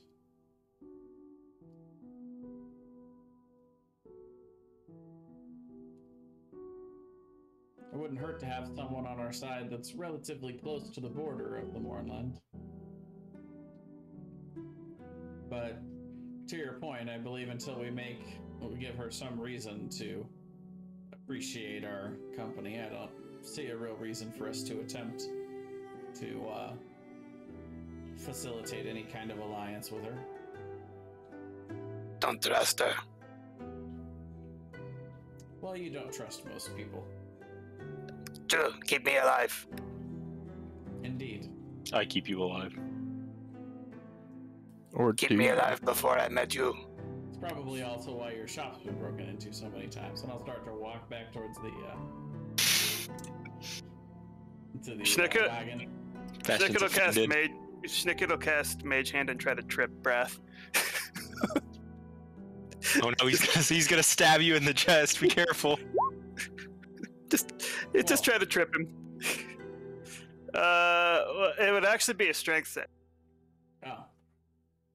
and the DC is 18. So In all seriousness, though, I can't figure out what this lady's deal is, but I don't like it. Did you guys ask about about Prince Kalen? Why he's like that? Doesn't speak. I don't think we're gonna get a good answer. I think he's obviously under some type of weird voodoo. Yeah, it wasn't any of my business, so I didn't ask. I don't want to offend this lady. Anyway, Sure, she'll do the same to you. I guess we'll start heading towards the X marks the spot then. Do we want a game plan about how we're gonna fight 12 Rakshasas? Stab him. All right, Bastion's convinced that Keelan can kill them all in one shot because that's the only time he's seen a Rakshasa is when she murdered that one instantly. So I think it technically took 2 shots. I'll say go in and slit their throats while they're sleeping. I don't think they sleep. Well, to be fair, the last time we fought them, we didn't have much in the way of magical weapons. Then again, they are resistant to magical weapons. But There's 12 of them. Don't I think Rakshasas also have the ability to summon another Rakshasa that's just like them? I don't know. So aren't we technically facing somewhere between 12 and 24 Rakshasas? I have no idea if they have that ability. if they're all Rakshasas, they might not all be Rakshasas. That was left a little vague. Yes, indeed. The DM did not want to give us much scouting preparation for this fight, which I like. He wants us to TPK. TPK! TPK! He's tired of us not TPK. These guys have been doing D&D for like 2 years now, and no TPKs. Today's the day. 10 Tarasks. Only 3 of them are balloon Tarasks, though. Yeah, I mean, I don't know. I don't think I have anything else. We don't have anywhere else to like go, right? It's just No. X marks the spot. Yeah. So we'll probably go down the road away. Save Rasner. Let's just leave. 12 Rakshasas, I'm going home. I would imagine we're gonna go down the road a little way, set Yeah. up camp, and All right, that sounds good. I need a long rest still, so. so do I. We all need a long rest, I think. I don't. All the important people need to. Yeah, that's true. I'm not important at all in this plot line. We'll take care of your dad, Brad. Don't worry, we'll figure it out. Yeah, thanks. You just go home. This is emotionally draining for you. It's probably hard for you to be here to see your dad like this. You go home. We'll take care of it. Yep. Like he can go home. We'll put him in the rope trick. Put him in the rope trick. Yeah, you tell He me to is go home. I home. just wander further into the mist. All right. So, is that approved, Brian? We're gonna go set up camp, take our long rest, and then. He did say BRB. He said be right I am back. back. Yeah. I am back now. I literally just sat back down. So we decided So Brad's leaving. Yep. We're retiring from adventuring. We've decided to really just split up the whole party. Bastion Keel fight to the death. Glorious idea. We tried there, but we didn't do anything with it. So now we're gonna really split the party. I mean, to be fair, it could have done. You wanted to kill us, Brian. That was your chance. We're gonna go a couple hours down the road towards the X, and then we're gonna camp. Okay. So halfway through your long rest, a storm brews above you guys. It's this like freezing wind and hail, and It Oh, did we lose Thomas out of roll 20? No, I'm right here. Doesn't show you down there. That's bizarro. Doesn't you can't hear me? No, I No, can we hear can you, hear but it you. doesn't show your 20. name. Doesn't show your name in roll 20. At the bottom, where it lists all the names. I guess I'll refresh. It's bizarre. Am I crazy? Did anyone else see that? Nah, it's the same for me. Ah, Yeah. weird. Unable to connect to Roll20 server. Try again later. So bizarre. So you have this freezing hail and rain. I still see myself in Roll20. Weird. Now you're So he back. meant it when he said Bastion was leaving. I know. Can we just all huddle in the wagon while this is going on? Here, let me try rolling. I mean, Schnicket and Keelan are BFFs now. What do we need Bastion for? No, they're not. Let me try rolling. There we go. Do you guys see that? Yep. I'm still here. And also, you notice that the rain, it appears to be not just freezing cold rain and hail. It seems like mixed into the rain is some kind of a mild acid. So it's like an acid freezing rain and hail. You guys do hover in the tank, though, and able to complete your short rest or your long rest. So that means whatever amount of hit points you would normally get from a long rest, you get half. And you also recover half of your a quarter of your expended hit dice, because normally you would get up to half. So whatever number that would be, you get half of that, if that makes sense. Rounded up or down? Rounded up, always rounded up. Okay, so that's full. So basically, you will not get to full health off a long rest unless you're like 3 hit points away, because you only gain half of the health that you would normally get back from a long rest. Well, from a long rest, you get all your hit points back. So you Correct. Get So that half. means if you're 10 points away from full health, you instead get 5 hit points. If you're 20 hit points away from a full health, it's not. you It's instead not get half 10. of your hit point total. No.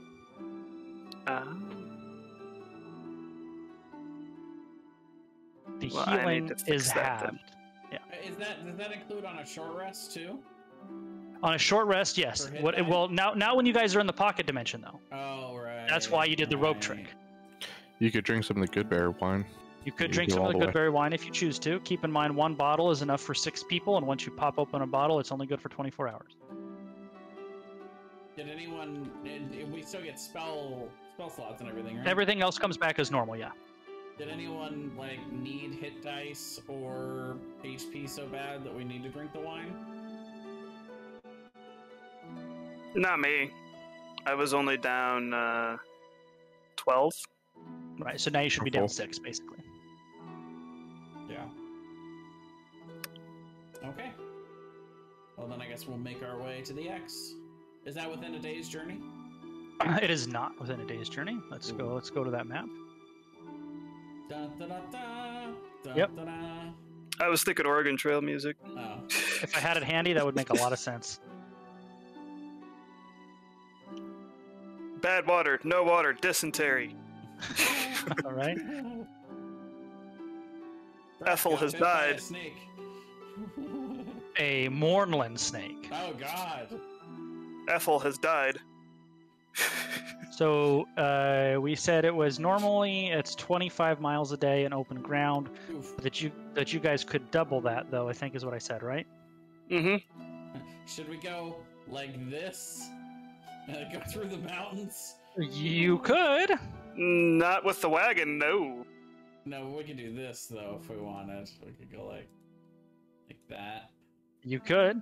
That's, Literally triple the distance. More than Travel Yeah. time doesn't change in the Mornons, though, right? no, double but he the doesn't. distance. That way, you're not actually traveling through the Mornlands to get there. But then we have to go through the wall again, and the wall's scary. So it's 3 days basically to get down there. Okay.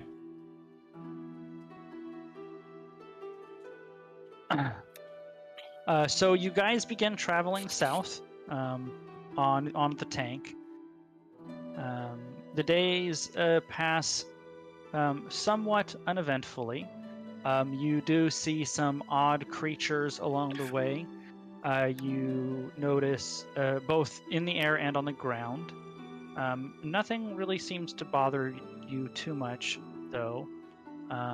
You do see on the way down what appears to be these pools of liquid that randomly manifest themselves out of nowhere. and there seems to be no rhyme or reason to them as you go down. If you choose to interact with them, you may. Otherwise, you can ignore them and carry on. Would we... I'm assuming we would then take 2 more long rests? Yes. So if you're at 6, you would be down to 3. So I think that would actually probably put you guys down to up to full, or pretty close to it. It would put me to full. Right. That actually would give me all the rest of my hit dice, too. Nice. There you go. And we're saving that super expensive wine, too. There you go.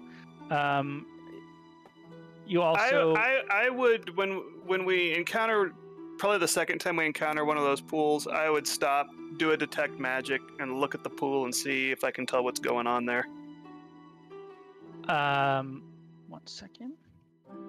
I'm not going to go touch it or anything. I don't have a death wish, but... But in order to get it value out of the detect magic, you'd have to get within 30 feet of it, right? Yeah, I'll get within 30 feet of it. I'm not going to get any closer than that, though. After it's detect magic, I plan on throwing a ball bearing into it. Okay. As you get closer, it appears to be water. Looks like water. And when you cast detect magic on it, it does have an aura of magic. However, the aura of magic appears almost undefined. So it's schoolless? Sure.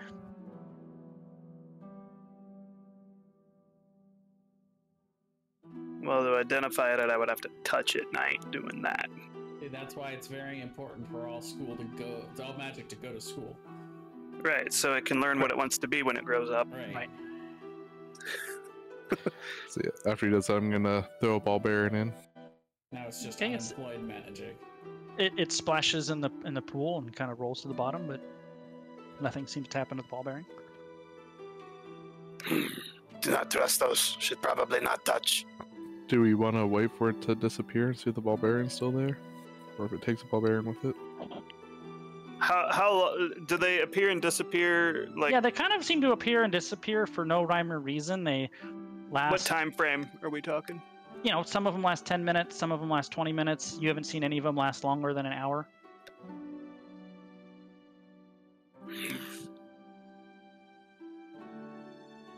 I don't think so. I think we just go. Avoid. Not curious, huh? Oh, extremely. But Yes, you but- killed the cat. Yes. Curiosity killed the rat. The rat curious, not stupid.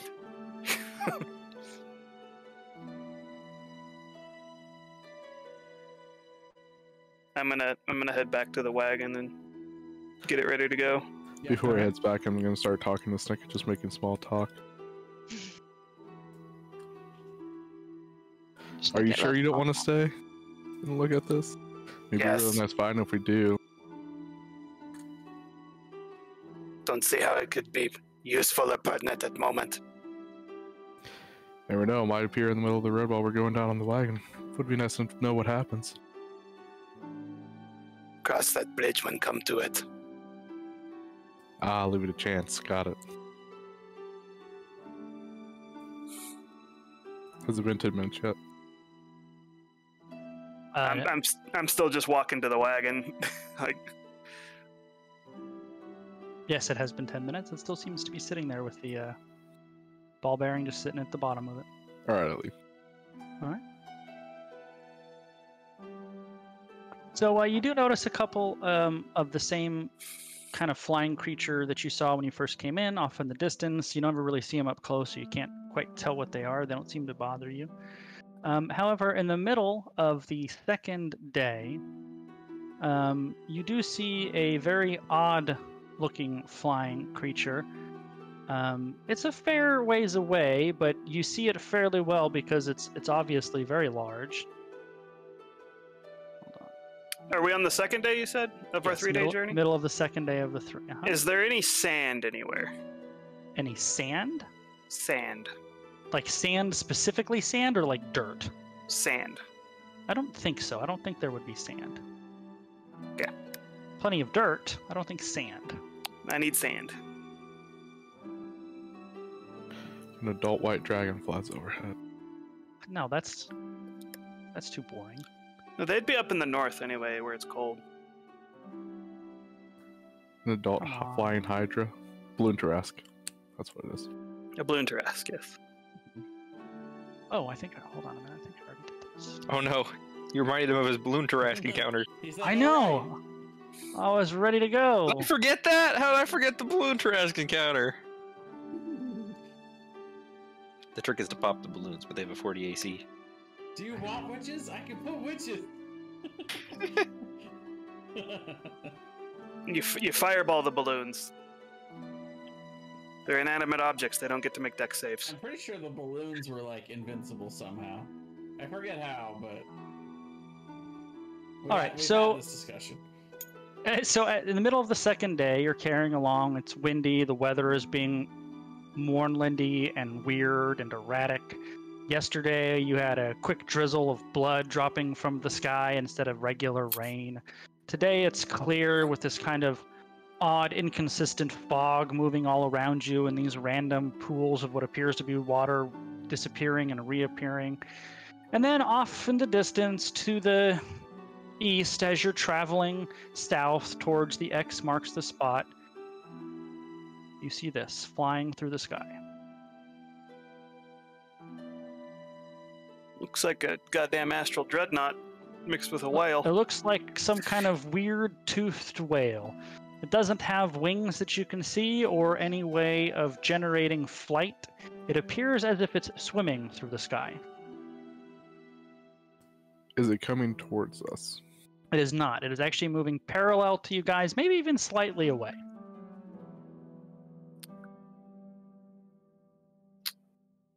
So it doesn't look like anything we've ever seen before. I think that is accurate. I think if any of you have ever seen a whale, that would be the closest comp, but it doesn't quite look like a whale either. And you know it's swimming through the sky. It's a shame we didn't find any sand. I was gonna make something.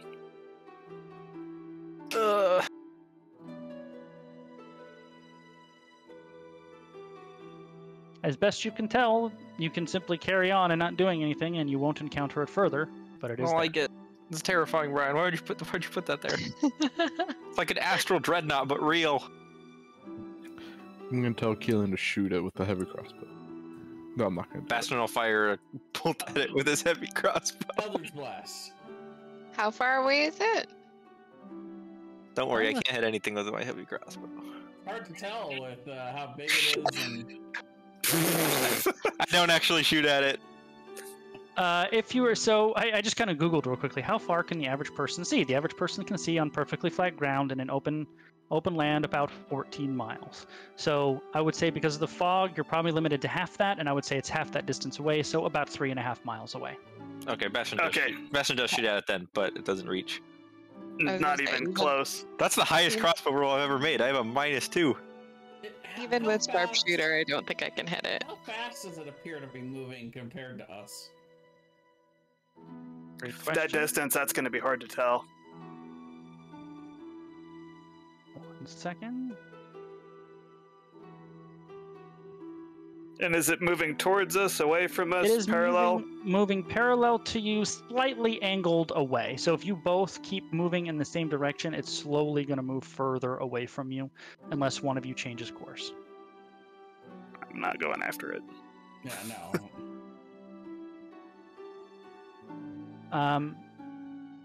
It appears to be moving at approximately the same speed as you. Oh, okay.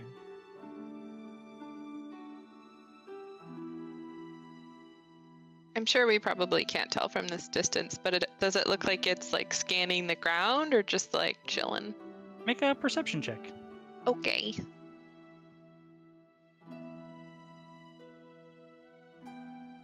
As you kind of squint your eyes and put your hand over your brow to see, you can see what it actually is doing is it appears to be feasting on a flock of seagulls as if they're a school of fish with its gaping maw.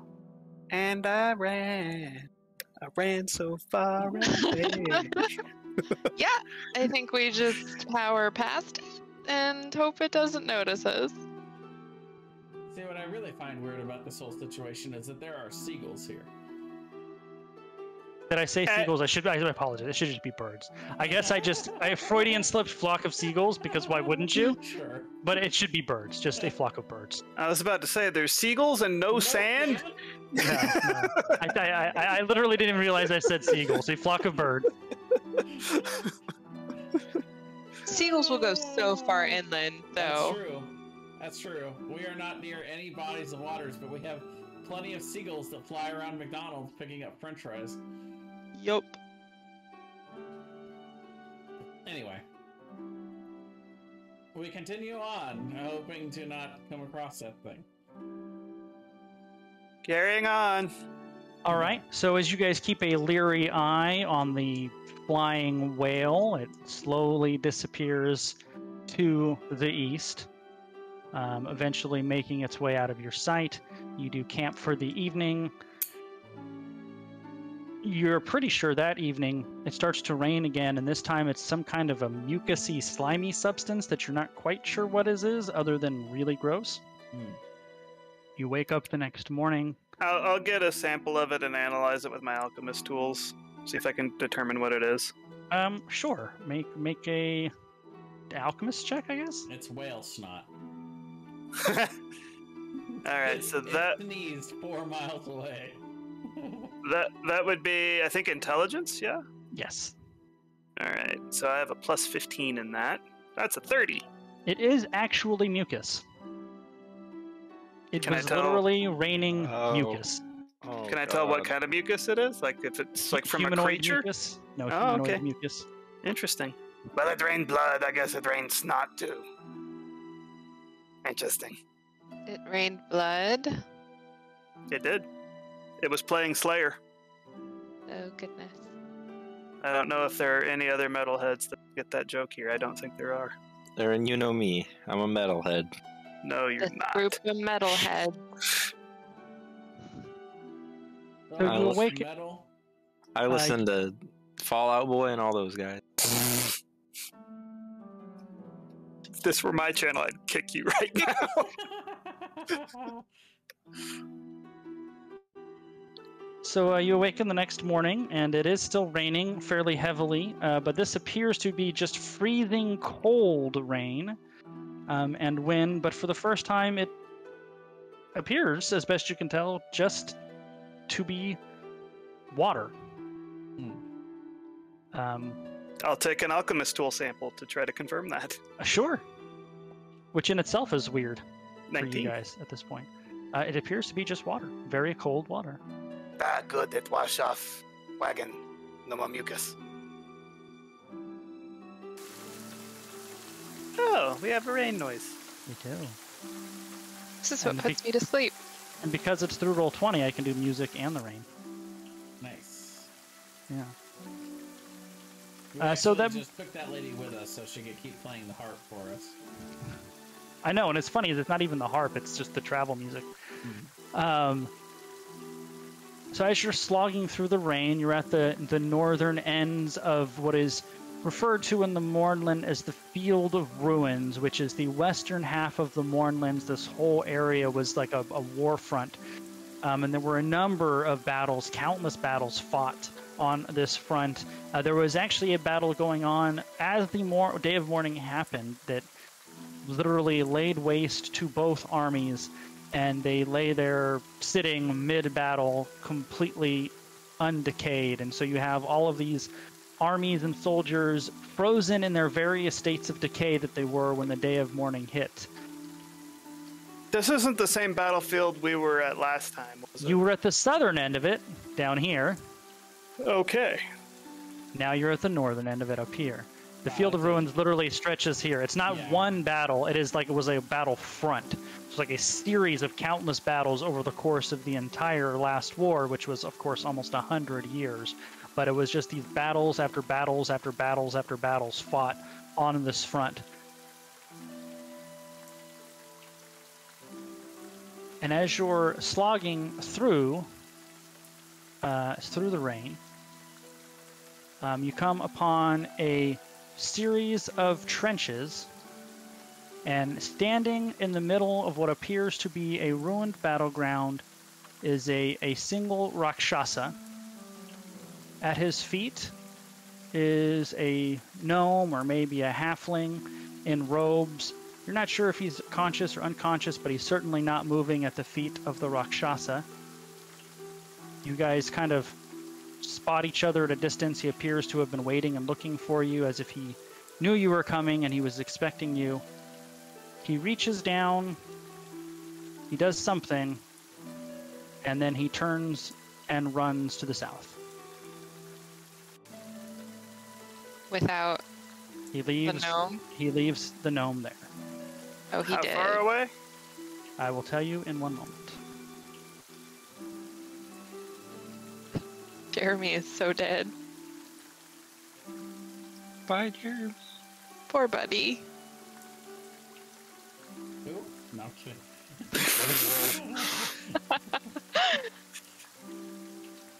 Jeremy, if you're watching this, he didn't mean that.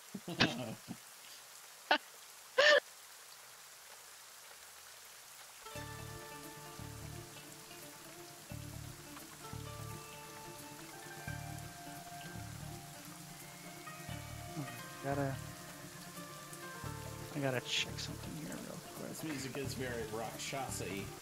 Isn't it though? Got that Eastern vibe. I forget which scale that is. Is it the Pharyngean?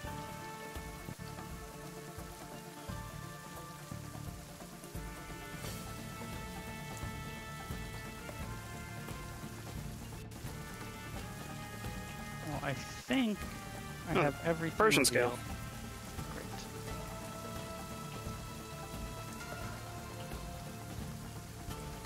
So this battlefield, so you guys are. This is going to be confusing if you think about it, but don't overthink it. On the map I'm going to switch you to, you're coming from bottom to top. Bottom is actually north and top is actually south. So as you guys are approaching on this battlefield, you can see like the residue of residual battle magic just kind of floating around the battlefield. You can see trenches and leftover siege equipment. So for the record, the trenches are 10 feet deep. They're currently partially flooded, and you cannot see into the trenches basically unless you're right on top of them. So even though it is revealed on the map, you actually can't see into the trenches. There are some terrain changes on here. Just bear in mind, if it's not on the map, it could be hidden. Okay. So what you're saying is there could be things inside of the trenches that we cannot see when you reveal Correct. the map. Or in the holes in the ground, or Okay. behind rocks or buildings. It's a trap! Oh, it's such a trap. Whoa! Brian. Yeah, Pretty. right? Okay, so are these stake things the trenches? Or No, the trenches are right here. You They're can up see them here. filled with water. Oh, okay, yeah. There's more at the top. These are like, what's the Did you word I'm make looking this? for? I did, yeah, right. I wish. I'm not really this talented. These are like defensive, like pikes, basically outward facing. Yeah. So these are difficult terrain for all intents and purposes. There are some paths through them, like right here, and like right here.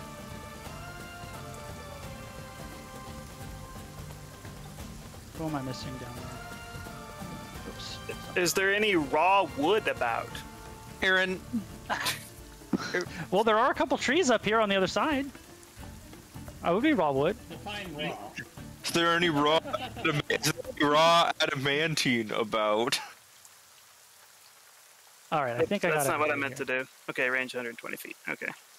Where are those trees? Oh, there's a tree here. Yeah, there's another one here. There's another one up This here. is just Chasm of Doom, right? Chasm of glowing pink magic. There is glowing green magic here. There is some orbs of glowing blue magic scattered all throughout here. Keelan, There's quick. a giant ball of glowing blue magic up there. There is a massive trench with almost a river running through it at this point, running right through the middle. And either unconscious or bound or both, you can't really tell from here. Rasner's right there. You might want to remove our ability to remove his hit points so that if he's unconscious or something, we can't see it. That's true. So we can all see his hit points. because he used to be one of us. That's true. He did. One of us. One of us. One of us. One of us. Oh, let me do that real quick. Keelan, I dare you to jump into the purple magic thing.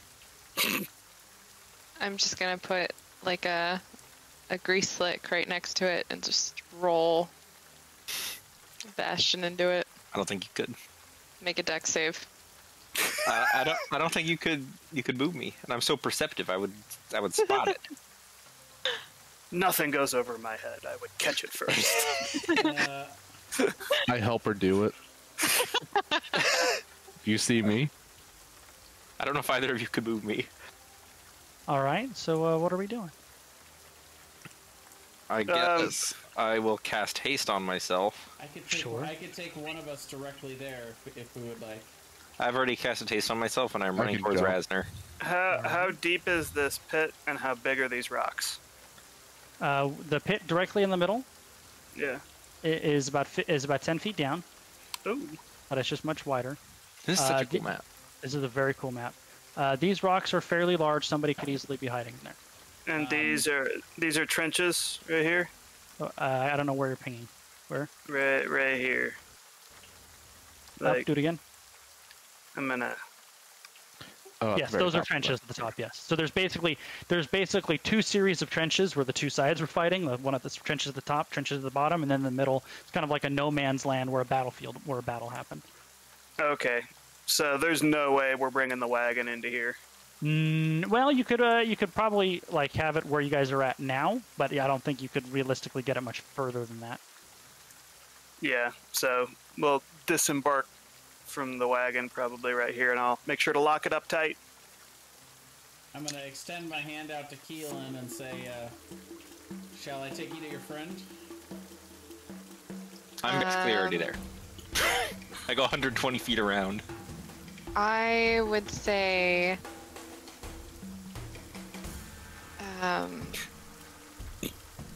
sure. I will go. As soon as you take my hand, I will dimension door. Oh, no! This one has to win. He's racing Keelan. Alright. So where do you dimension door to? What is with this map? It won't let me... Weird. I'm gonna cast haste on myself, or not haste, sorry, levitate on myself, and I'm gonna start. Okay. Just moving in a straight line. Keelan with you? Yes. Okay. Yeah. And I'm levitating myself and moving in a straight line towards. Okay. Give Rasner. Give yourself one round of movement, however far you can go. And levitate should allow me to move at my normal speed. Yep. I'll just go straight over these things. So I'm gonna be right here. Sorain, you're a Tabaxi rogue. I'm gonna assume you can jump over these trenches without much of a problem. Oh, no, wait. No. No, I'm sorry. That's my mistake. That is not the spell I would have used. I forgot. I just got Arcane Gate. I would have taken all of us directly there. Oh, okay. That works. All right. Level 6 Perfect. spell Arcane Gate, and we're all going right there. All right. I need everybody to make a perception check. Oh, now bad things are gonna happen. Why did you have to cast a spell? 7. Rolled my lowest. I mean, we could Jesus. just grab him and run back through the gate. Sure, you could. This is some dog water perception.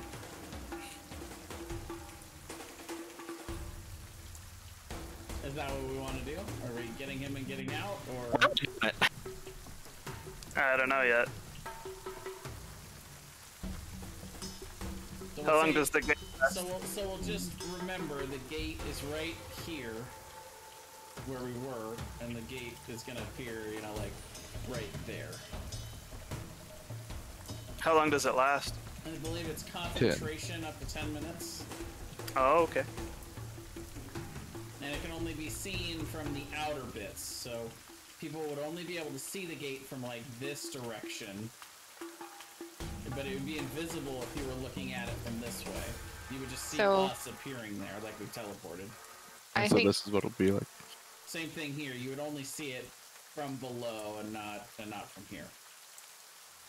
Keelan would just grab Rasner. Check and see if there's anything around Rasner that would harm him, and grab him and go back through the door. So two things happen. First of all, Sorain, you are the only person that notices in the rocks to the right is a Rakshasa who is casting a spell. From over here. One moment. Even with my perception of 19? You're even with it, because the DC was 20. Wow. Okay. Sneaky Rakshasa. I know, right? Yeah. Would he have waited for all of us, or would he have cast? Well, I'm just kind of assuming you guys all basically popped out. You walked out of the gate essentially at the same time. Sure. Weapons drawn, ready to fight. At least for me. So I wouldn't have cast Levitate then, so... Yeah, of course, because you just walked through the gate. Yeah.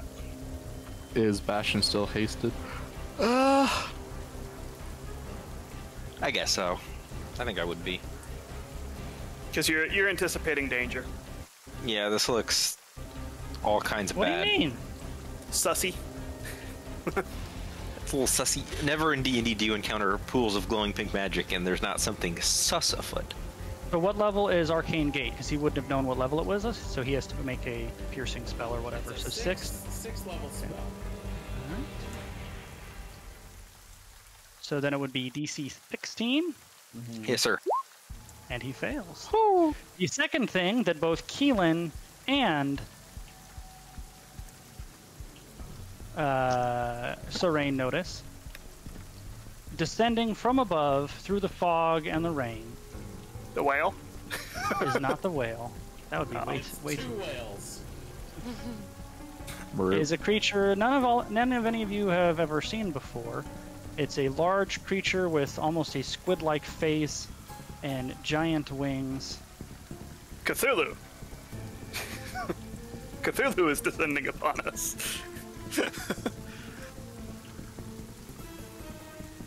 Yeah, it's Cthulhu. Oh, fuck, we're so fucked. Aaron, why would you say that? You know, in Call of Cthulhu, Cthulhu eats 1d4 players per round.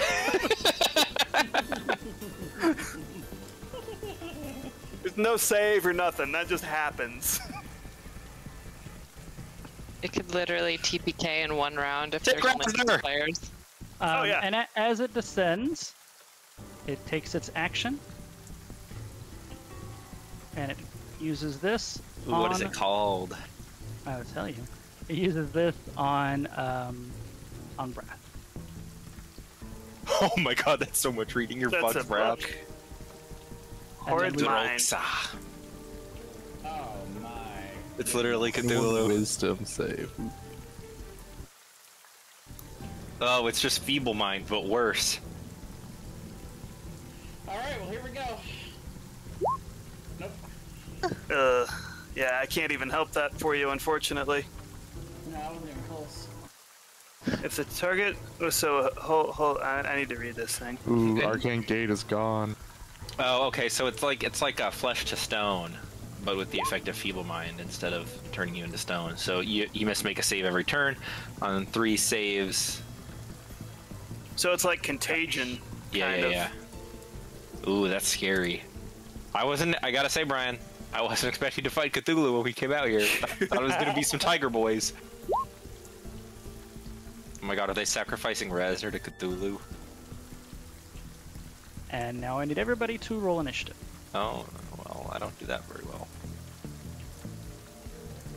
Epic. Did I TPK us all by teleporting us to the middle of the battlefield? Yeah, I kind of don't want to be in the spot that we're in now, but we're here. Here we are. I was thinking of not going with you guys. I was also thinking that. And then Sorain is gonna see what's going on. He's like, "I'm out. Nope. It's good knowing you guys." See you later. Since I saw them come, do I have enough reaction to move like 15 feet? Nope. Run back But through the you wouldn't have had dimension. disadvantage on a saving throw. The one thing it did do is it means the Rakshasa didn't cast a damage spell on you guys. It tried to get rid of the gate instead. Yeah. Wait, is the gate gone now? Yeah, Yeah. because he Yeah. failed. The Horrid Yeah, Mind. any spells being maintained with concentration by the Oh, time yeah. they're lost. I see that, yeah. All right. Elin, Yeah, so I you're guess up. I'm gonna because I don't think I've seen this guy over here, right?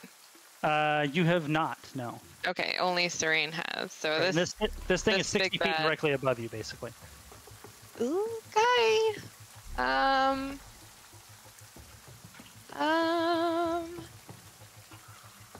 Oh, and since you did look at Rasner, he appears to be unconscious, bound, and gagged. Okay. But otherwise okay. He seems alive. Yeah, he's not dead.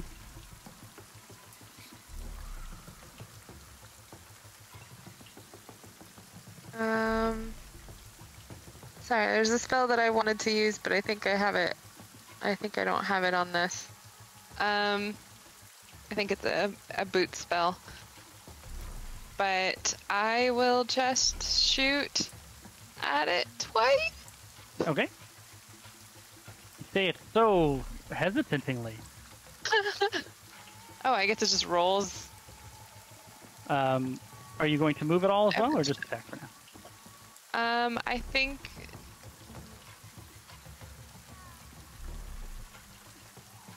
Yeah, I guess she would move over here, kind of next to the tree. This is a tree, right? Yep, that is a tree, yep. Okay. Both of those will hit. Okay. And I actually think that she will use one of the Magic arrow. yeah, well, not the magic arrows, but the charges on the bow. Oh yeah, break out the big gun, sure. Yeah. Target a limb, expend a charge. If the attack hits, the weapon's damage becomes radiant, and the creature is forced to make a DC 15 Dex save. If they fail to save, their targeted limb is pinned. So which limb are you pinning? There are technically 6. There's 2 wings, 2 arms, and 2 legs. Pin a I'm wing. gonna go with one of the wings. Yeah. Okay. First, let's do the damage. So what's the total damage dealt? Okay. So 24 plus 22, 46. but not the 9, not the second 9. Not So the 14, second 9. 10, and 13, right? Yeah. Okay, so 46 minus 9 is 37. Perfect, Yeah. got it. One arrow seems to impale into his abdomen, the other strikes him in the wing, and it's a dexterity save? Yeah. DC 15. Thing doesn't seem very dexterous. hopefully. Hopefully. Plus 23 to dexterity.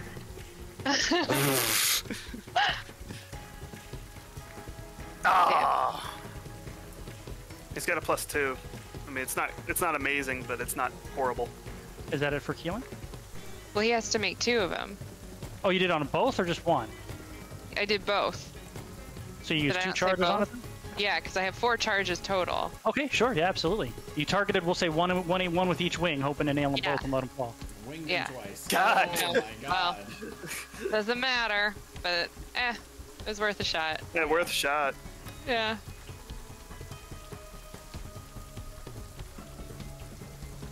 That's my turn. Make it.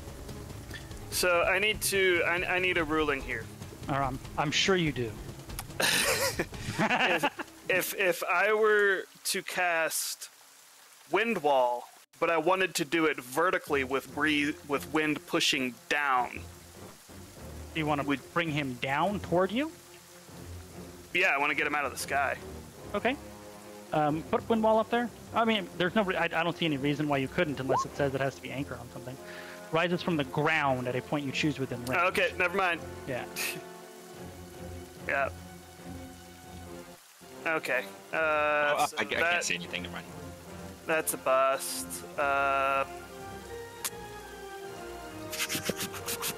Oh, music is perfect How far timing. up is he? 60 feet 60 directly up. 60 Damn feet it. directly up. I don't want to. I have a plan.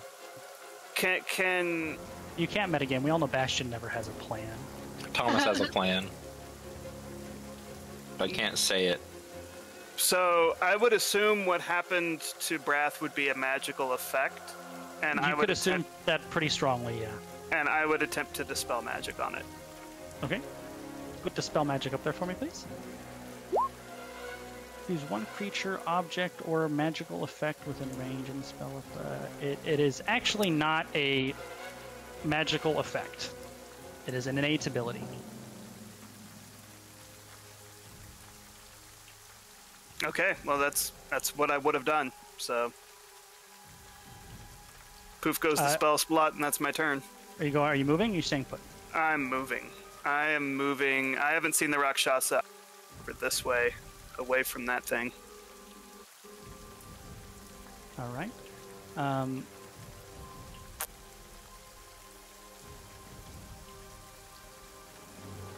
I still have an inspiration you gave me that I haven't used. Well, could be a good time for it. Well, I can. What can I use it for?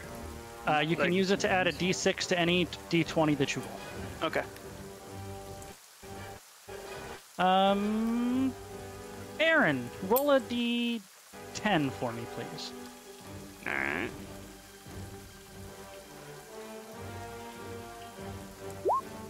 All right, nothing happens. Oh. Serene. I'm going to use my feline agility, double my speed, and I'm going to tell everyone that I see Rakshasa. Can't hit this guy in the air while he's in the air, so I'm going to go after this guy. All right. So, right there. Perfect. One thing Jump up on the rock. You're doing a Princess Bride on the rock. Yep. One thing I want to point out that Serene would probably remember, and I don't remember if you have a magical sword, is Rakshasas are completely immune to non-magical weapons. And I'll attack him with my +1 rapier. Okay. First, though, I'm going to use my bonus action to dip it in poison. All right. Trying to decide which one I want to use. The one that kills him. I'll have to read one of these. I'm kind of concerned that there's no health rings around these people. They're immortal. No. Actually, that macro hasn't been working. I have to figure it out. It's okay. I love that it adds the flavor of, I have no idea what I did to this thing. Well, I'll try to remember to periodically update you. You can always do the dots if you really wanted to. That's true. I could. Well, the Rakshasa is bright green still because you guys haven't touched him. Sure. And this one is not quite Red. bright green. He's red, right? Not quite bright green. I will Totally red. dip it in my poison sweet poison and attack the Rakshasa. All right.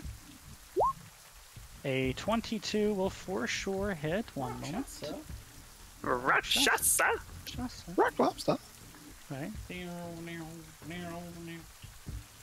All right. Now that will hit.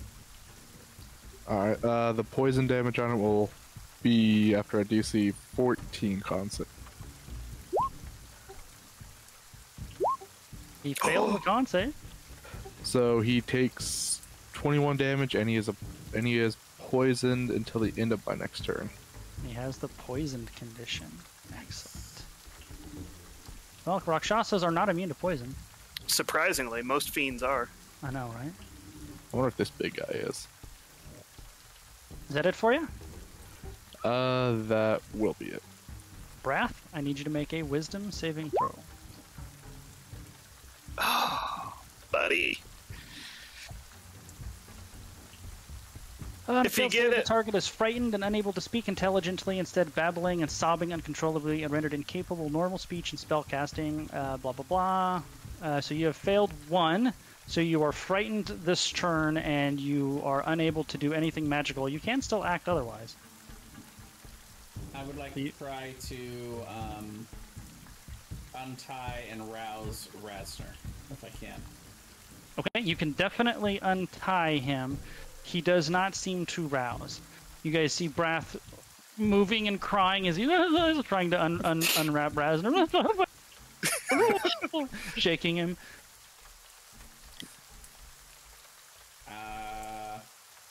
I think that's all I got for now. All right. If I That is not cast exhaustion. anything. That's the failed save, by the way. I'm guessing I can't do Hexblade's curse. That would be a spell. Yep. Well, it's an innate ability. Is it a spell or a class ability? It's a class ability.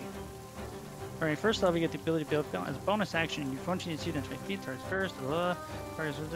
Nothing's within 30 feet of you, though. Oh. Yeah, he's 60 feet straight up. Can I perhaps hold Hexblade's curse for if this thing comes within 30 feet of me? Yes, you may. Okay. Alright. Bastion? So 60 feet straight up. Does that mean I have to be directly under him to be 60 feet away from him? Correct. What about the Okay. Rakshasa's turn? He's at 7. And I'm at Bastion's 5. Oh, why does it say 10? Why is there 2? I don't see 2. No, I Mine see shows one. 2. You guys literally don't see the second one? Nope. Oh, I see my one mistake. Bastion. There was a random Bastion at 10 on mine, and then also one at 5. It's the Bizarre. enemy Bastion. No, I think knew it's 'cause he rolled initiative way back to show that Ah. you left it That's in. right. It probably That's stuck it in there. That It's makes sense. Bastion, his evil Alright. twin brother. I need to look up OCD. the poison condition real quickly.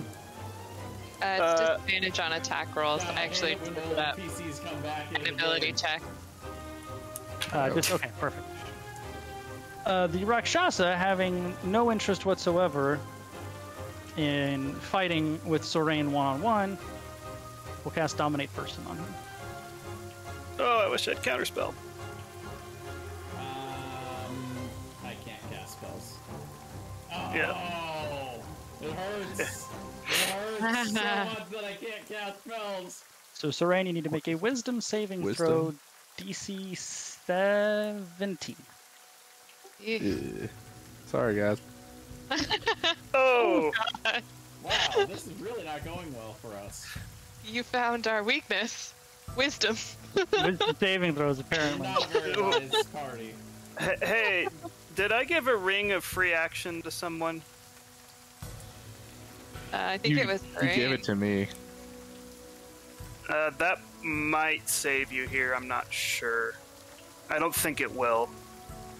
I honestly forgot Now, what it Let me- was. okay, I do need a ruling here because Fire away. counterspell is not a verbal component. Now, but it does say rendering the disability of being able to do normal spell casting, right? Yes, it says specifically, instead babbling and sobbing uncontrollably and rendered incapable of normal speech or spellcasting specifically. Okay. Yeah, the ring of free action won't help. Yeah, can't reduce my Yeah. speed. Or be paralyzed or respect strike. All right.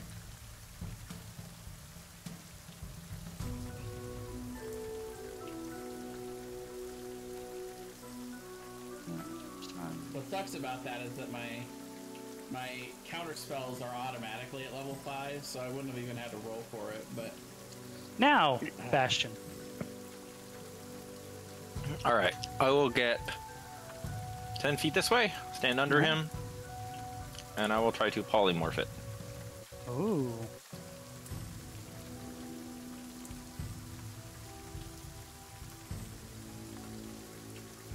All right. What is this? What is the save on polymorph? It is a wisdom saving throw.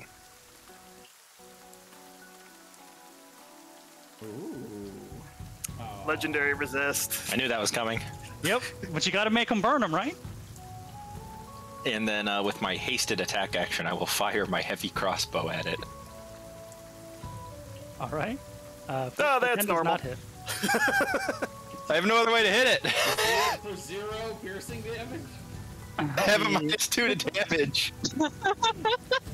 I thought- The drops straight down, landing directly on, not really on top of it, directly in front of Bastion. It gets cursed by my Hexblade's curse. It does get cursed. It is going to regain 10 hit points because Wrath is close and feared. Oh, that's a cool ability, Brian. I like that. That's very Yeah, this interesting. thing is straight up HP Lovecraft. This thing is nasty. It's very Fiddles. It's a very Fiddles ability. Its Horrid Mine has recharged.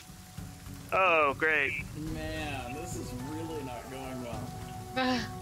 And he is going to look at Bastion and overconfidently attack him twice.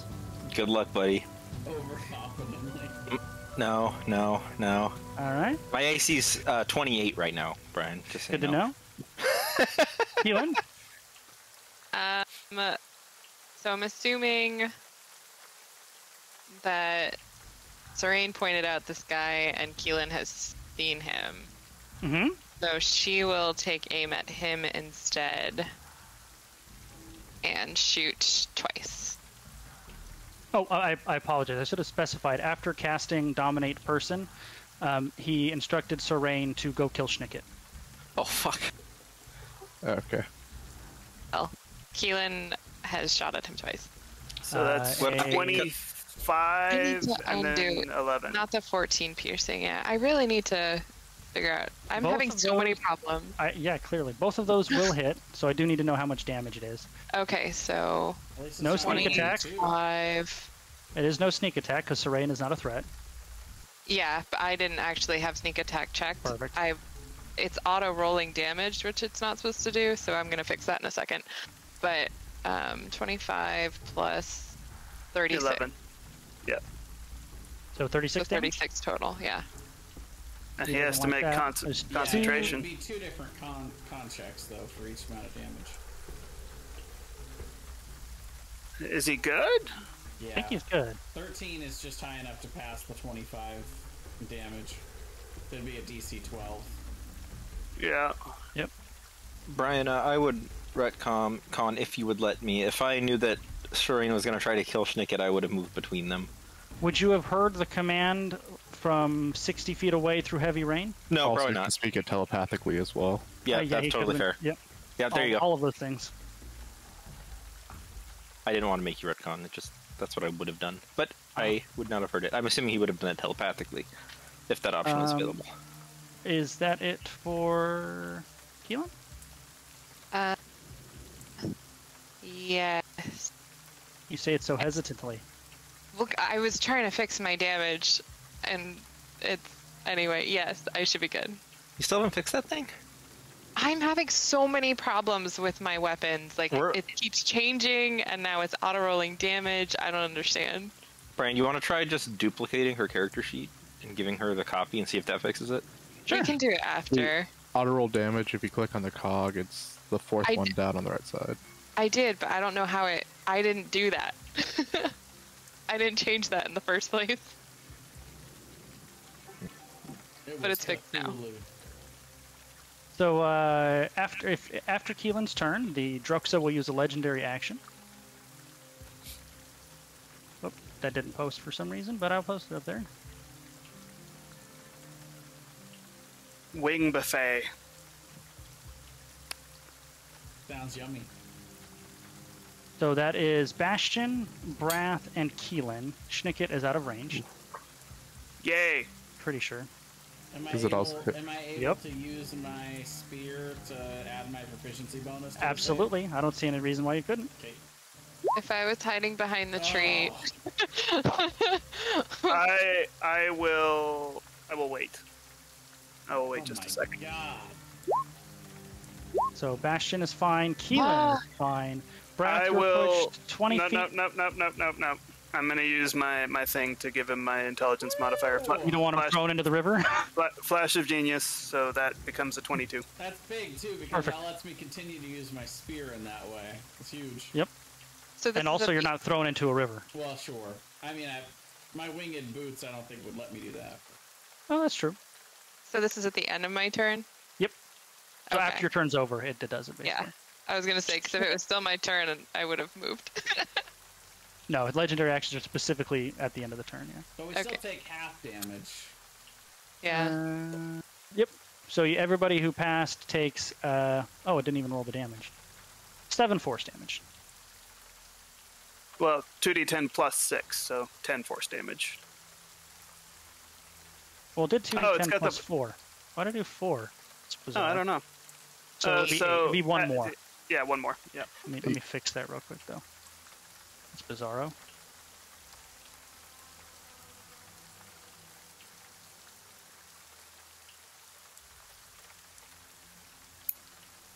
All right.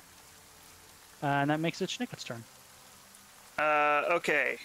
That rock was big enough for the Rakshasa to hide behind, so I'm guessing I'm not seeing it or Serene.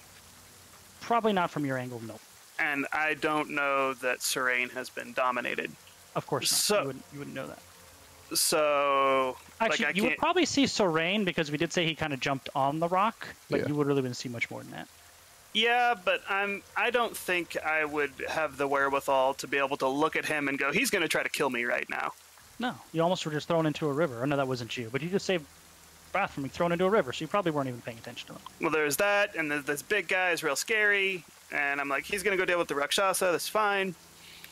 So,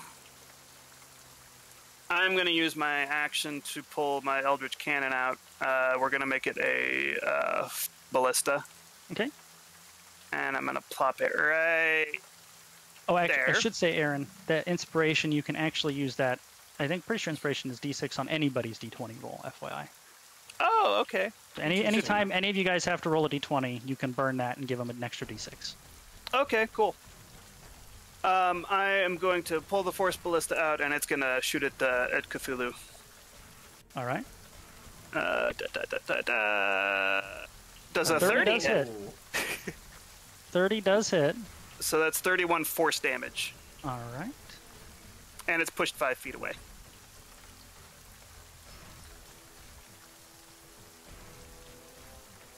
You said 30? 31 force damage. 31. All right. It is now a darker shade of green. Or a yellower shade of green. Yeah. Yeah. Okay. If it's darker green, it's getting healthier. Oh no! It absorbs force damage? Oh my god. We're so fucked. Is the blue thing anything? What blue thing? The big blue orb. Yes, it is a swirling vortex of arcane energy. And it's on the ground? It's kind of hovering above the ground. Like literally like on top of the ground, on top of the ground, but not flying. But it's not touching the ground. Okay. Not touching the ground. I kind of wish I could have put my ballista in such a way to push that thing into it. Yeah. Well, to see. I don't know if it would have been good or bad, but. Is that it for you, Schnicken? Yeah, I think I like where I'm at right now. I'm gonna stay put. Nicole, roll a d20. I'm sorry, d10. D10.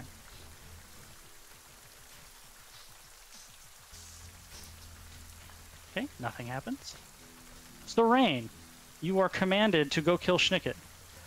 How, do I have to use my bonus action to dash up there so I can actually attack him, or can I just move? Or how hard do I have to go after him? I mean, I think you would have to go after him as hard as you would go after any other enemy. You are dominated. You are dominated. Schnicket is your mortal foe. He must be killed. It's not a suggestion. It is complete mind control. You've got to do your best to murder Aaron, just like you've always wanted. Well, I will bonus action dash up here, and then I will attack him with my rapier. Serene, what you doing? Fuck! What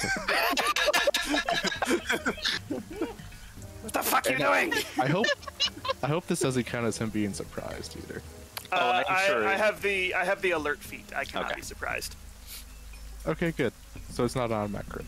Nope. Nor is the sneak attack. Just 13 piercing damage. Yep. Okay, so that puts me at 91. And that'll be the end of my turn. Okay. At the end of your turn, the Droxa will take a legendary action, and he will attack Bastion. And he will whiff. And he will roar in frustration. Bastion, Plus 12? Are you kidding me? or a Wrath. Make a wisdom saving throw, please. Oh no! I mean, even if I give you you gotta hit 21. Yeah, I know. If you fail next time, bad things happen. I guess I will go this way because I can't run towards him while I'm You frightened. cannot. You So cannot. I will run away. I mean, you could pick up Razner and run away. No. Or you could just run away. I still would want to do something constructive in combat. Sure. And I did just see Serene attack my friend. Yep. You can attack Serene, absolutely.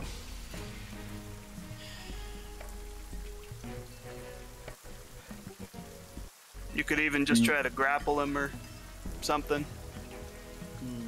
And do I use reactions or actually? Yeah, everything. We are your enemies now. Well, to be fair, just Schnicket is actually his enemy. True. It says during this time you can also cause a creature to use a reaction, but this requires you to use your own reaction. So he has to make me use my reaction then, right? Gotcha. Yes. Okay. I will attack Serene twice. All right. Those both hit. First one's at disadvantage though, so it's just a 21.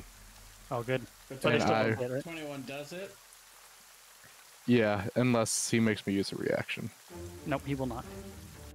Then those both hit. Okay, roll damage, and Serene, you get to make two. You get to repeat the saving throw twice. No necrotic. I don't have him hexed. Alright. So it'd be just 10. Yep. And then just, yeah, the 7. 17 total. Oh. Wisdom saves are killing us. Well, especially Yeah. when you're rolling one. I mean, you guys have both rolled just terribly. Yeah. And then I'll go here to where I can at least see the Rakshasa. Sure. Speaking of the Rakshasa.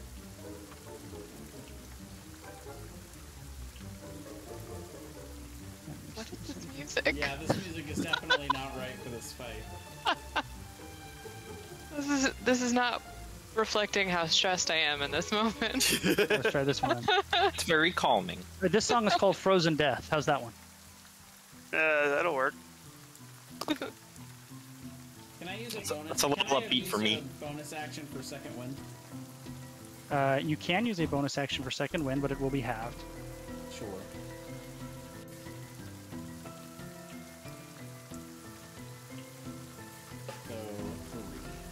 So, Brath and Keelan and Schnicket? Suppose?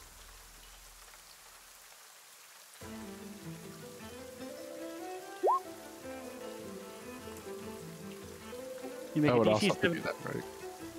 I don't think so. It's within 5 feet, so it's pretty tight. Ooh, Fair. that one. Keelan, that's not a saving throw. So pass, fail, pass. So those of you that pass take 14. Those of you that fail take 28. I tried to click show spell description and it said no. Well, that's because magic doesn't work in the Mournland. Oh, speaking of, we should have been rolling for every magic spell cast in here. Okay. Does the Rakshasa have to roll too? I just rolled for him. Basically, anything other than a 1 or a 20 doesn't do anything different, but a 1 or a 20 has different effects. Okay. Critical success on our Well- gate. No. Yeah, pretty much. Speaking of Brian, real quick, 1,000 feet and we overshoot him. I forgot to roll my I concentration rolled check. a nat 20. Oh, go and roll that. Uh-oh. I did. Oh, Oh, let's perfect. go. No, you just rolled a 20. You didn't roll a d20. Oh, yeah, I right. said rolling 20. Yeah. That's too bad. That'd be your force ballistic. 13. 13. All right, Sorry. so we'll go from that going forward now. All right, that is the Rakshasa's turn. Bastion, And he's down here, right? Up in he my is down business. at your level. He just swiped at you with his claws and missed. Wacha! Wacha! That is one hit and one miss and another miss. I will. You did action upgrade that to magical now, right? Yep. Okay, good to know. Action surge. Wacha! Wacha! Miss hit. So how many is that? 2 hits? Or how much? 7 and 9, 16. Yep. Big damage over here, boys. Yep, he didn't like that.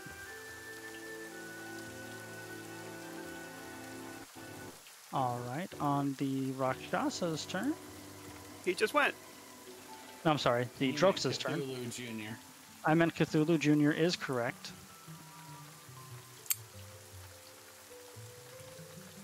Whoops. Brian, this music is it's killing me, man. Yeah. I know, man. It's all right. Let me.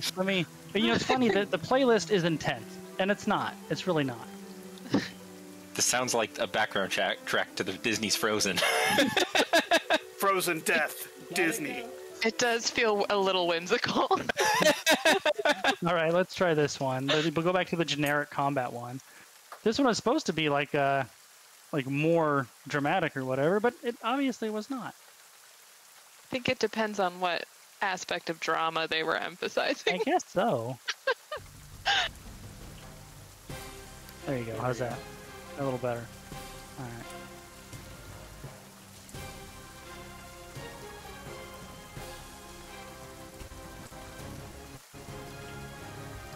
Uh-oh, he's made a cone. I don't like that at all. Oh my god. Oh, God. I think Why that even hits have a cone everybody. at that point? Intimidation. Yeah. This is gonna hurt. Yeah. Oh, Woof. Mind Blast? Another wisdom save.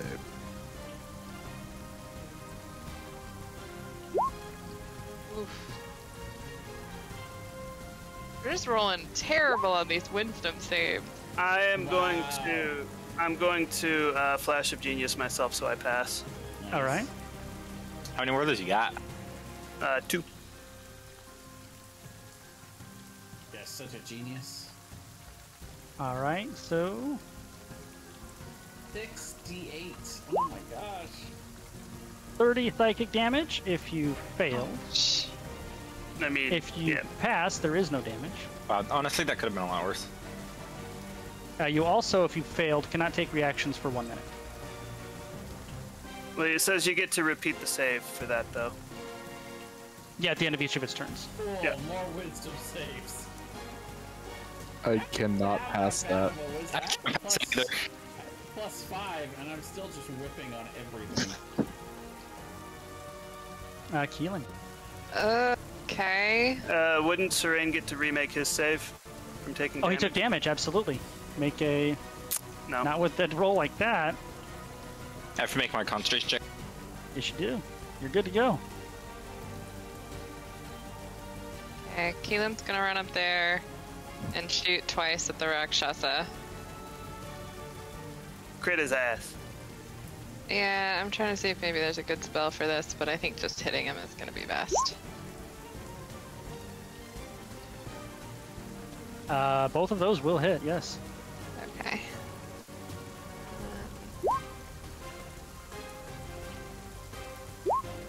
So 29 plus 29, 10. 39. 39. He is bright red. Damn it. And he has to make Like- con saves. Uber bright red. Like, bright red. Oh my god. Oh, he fails. Oh. Failed the second one. Serain is uncharmed. Are you moving, Keelan? I did. I moved first. Gets uncharmed and Here. it just shoots him in the head. He will take a legendary action to attack Bastion. Oops, that's not the right thing. Apologize. Oh! I will shield. You can't take reactions? No, you cannot take reactions because you failed that save. Oh, fuck! Got him. For 14 slashing damage. Finally, if I shielded, it would make my AC 33, by the way. If only. If Alright. only. And Ouch. con People save. need to be doing saves to get their reaction ability back. Oh yeah. At the end of its turn, though. At the end of its turn. Oh. Its turn. Okay. Its turn. Yep. Now, No, a target can repeat the saving throw at the end of each of its turns. Oh, at the end of each of its turn. So on your own, at the end of your own turn. Okay, Yes. so I could have So done you a can wisdom take one save. now, Keelan. Oh, Jesus. it's 21 is the. Yeah, you need Yeah, an we're not 18 ta- up. We're not taking any reactions the rest of this I have a fight. +0 to wisdom. I mean, can't I You could, literally can't make the save. Yep. Yeah, if you're done with the reactions. I could get an No more 18 uncanny and make dodging it. for you. Schnick it. Alright. So I see the Rakshasa over there, and I put 2 and 2 together and realize that it dominated Serain. And I see that it looks hurt pretty bad, so I'm going to have the Force Ballista shoot at it. Okay. Actually, I'm going to Firebolt at it first. All right. If I could use a reaction, I'd tell you that I'm free. 20 fire damage. It had 1 health left. I'm so mad. And the Eldritch Cannon will shoot at Cthulhu. 23 to hit. And that does hit. So 17 force damage. And after he did that shit to me, I'm gonna move over to here. For some reason, I don't have the massive X. What the hell's going on to kill this guy? But,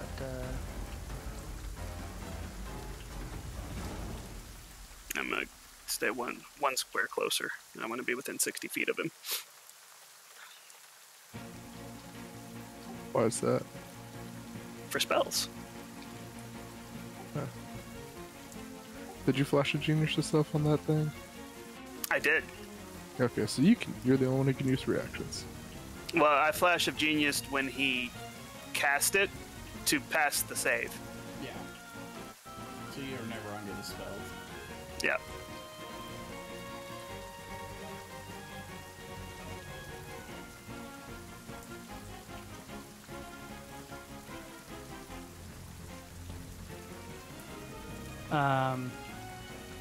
Okay, I'm sorry. I was distracted from how much damage?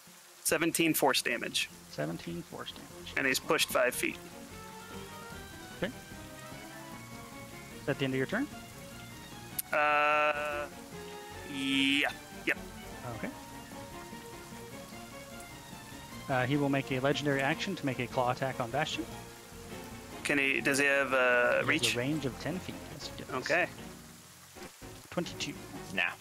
All right. Let's see who's up now. Thomas, roll a d10 for me.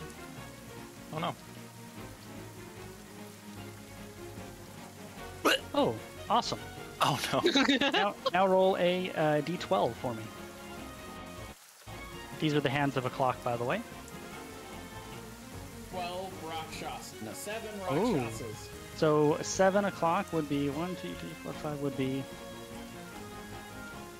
I believe, this way. Yeah. Yep. And I believe it's going to hit nobody.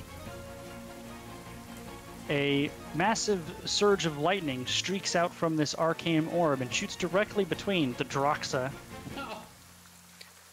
Just think, if I hadn't pushed him 5 feet back, it would have hit him. Yep. It's the rain. The game of inches. Your head clears and you're no longer foggy. I'm gonna... Well, not as foggy.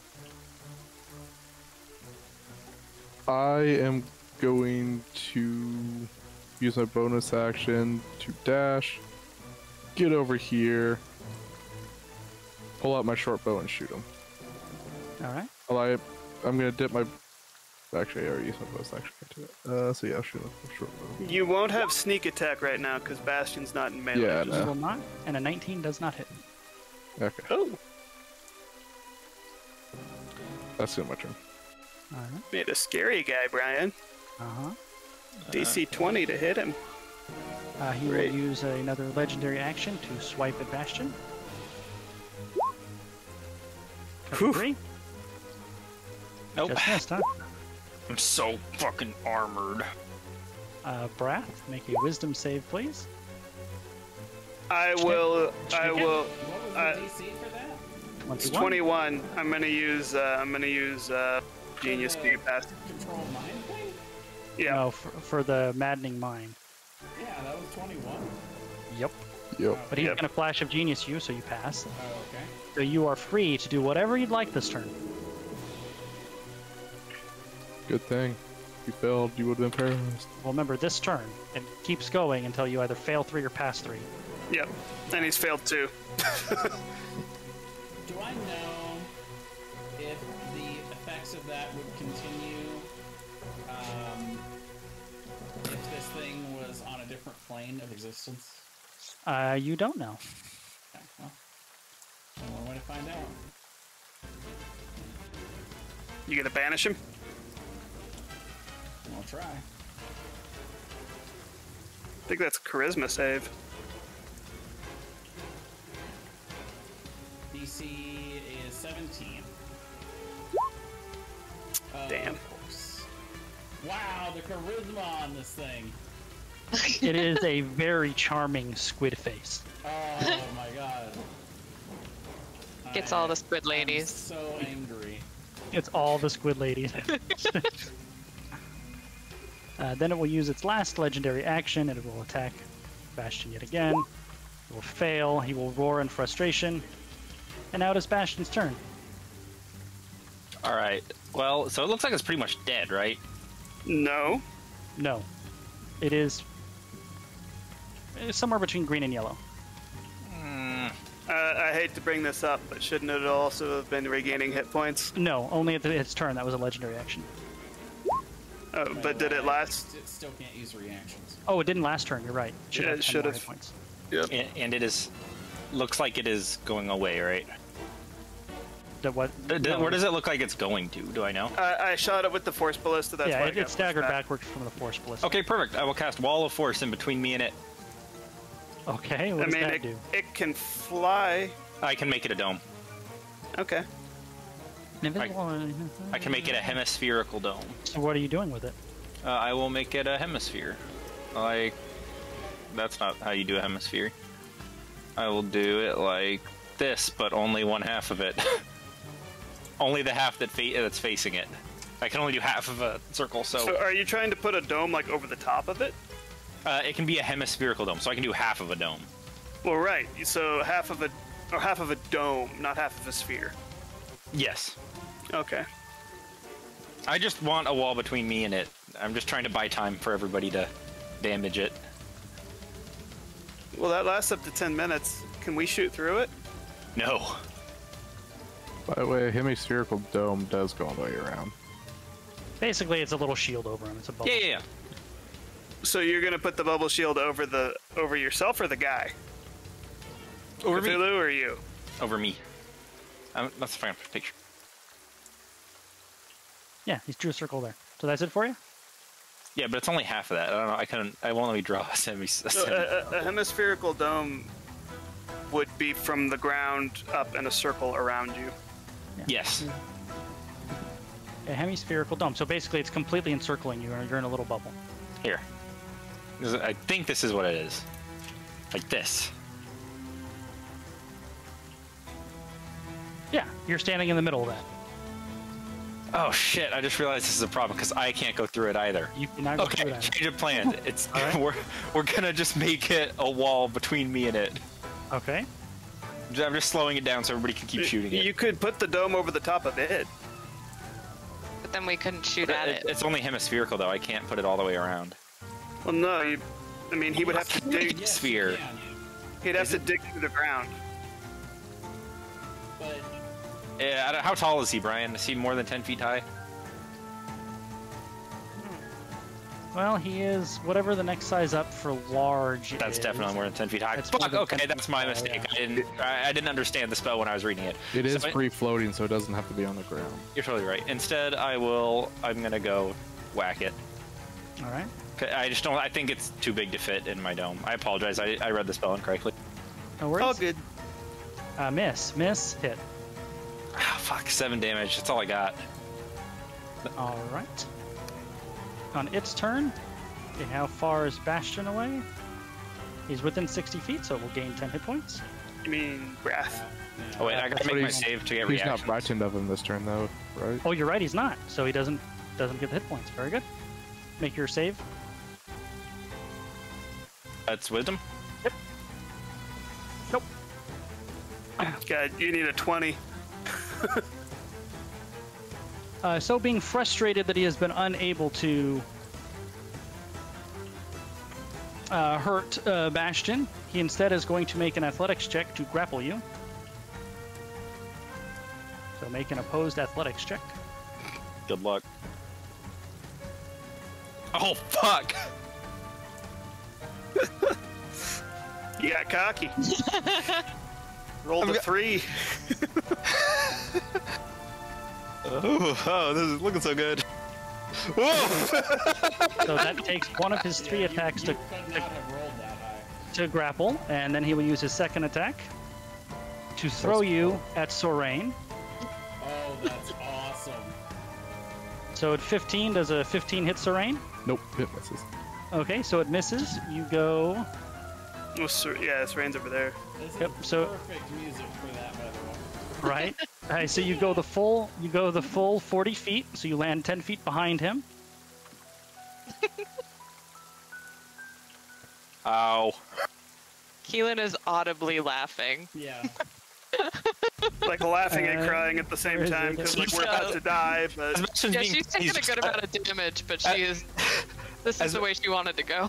As Bastion's being thrown, he just says this monotone.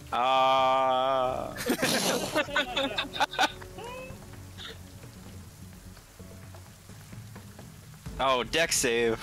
Find me everywhere. No, dex or strength save, your choice, or be knocked prone. Dex save. hey, So you're not made prone, but you do take 16 bludgeoning damage. that's if two creatures collide. It says. No, if the two collide, they split the damage. Oh no, they both take the damage. I wrote that the two creatures collide, they both take the damage. If he misses, then only the thrown creature takes damage. Because it takes 2 of his 3 attacks to do it, so.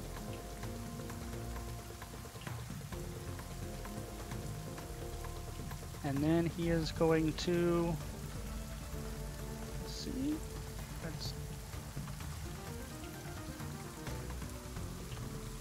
Fly here. And he's going to attack Keelan. How is he up in the air at all, or? No, he basically just flew and landed. Okay. I assume a 14 misses. Yeah, that misses. All right, he's frustrated. And now I got to roll to see if his thing recharges. This thing he hasn't used. He hasn't used it, so. No, the cone. Oh, the cone. He has 2 recharging abilities. Oh, good to know. Keelan. Okay, so I know that I am within striking distance of him. Yep, because he just tried to slap you. Yeah, so I'm going to use my Zephyr Strike. Good call. Yeah. So I will move back to, like right here. All right. And then I always forget how this spell works. I just know it doesn't provoke opportunity attacks. I'm gonna give myself advantage on Your the next first. attack roll. Yeah. Yeah. 32 hits. Yeah. As of 26.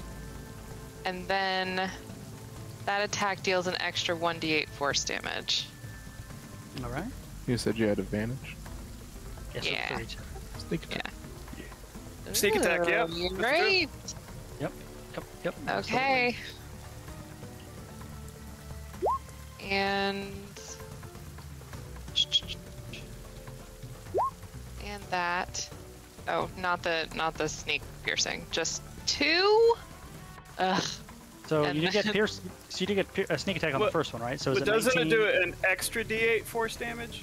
Yeah, that's what that 2 Yes, is. that's what that 2 is. But the 19 isn't anything because Okay. that was re-rolling. Yeah. Okay, So I'm is with it you. 10 plus 9 plus 2 then? Yeah. For the first And attack. that's the first hit. Yeah. Gotcha. All right, second hit. 7. He didn't like that. He's almost yellow. God. Is that it for Keelan? She can technically move further. I don't know where she would want to go though. I think she's actually gonna duck behind this cart. Okay. He will use if you're done. He will use a legendary action to use his wing buffet ability.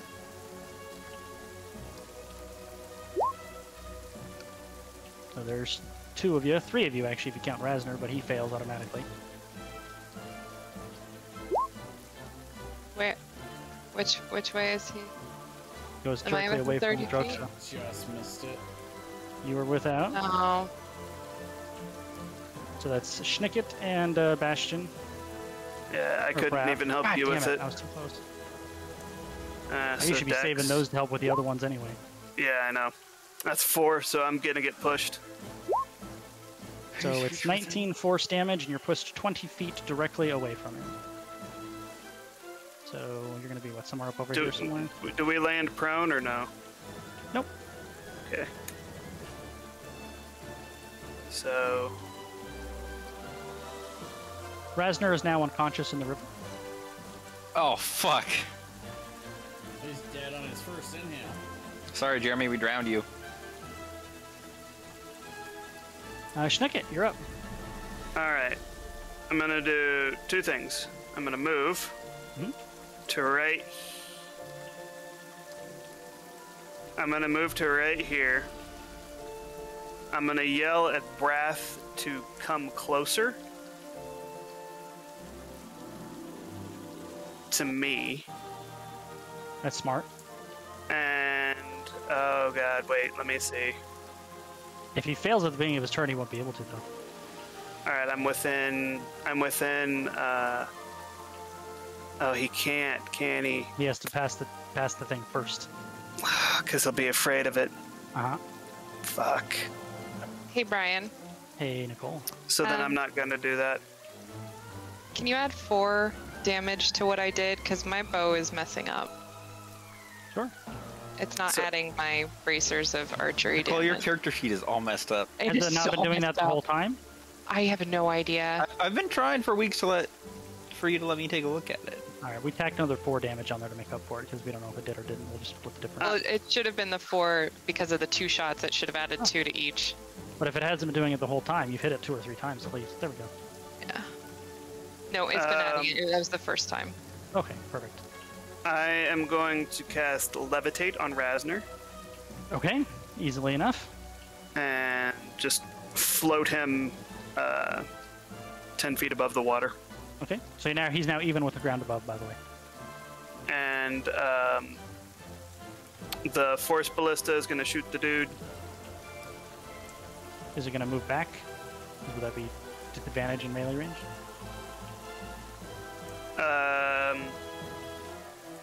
If he wants to waste his reaction hitting that thing, sure.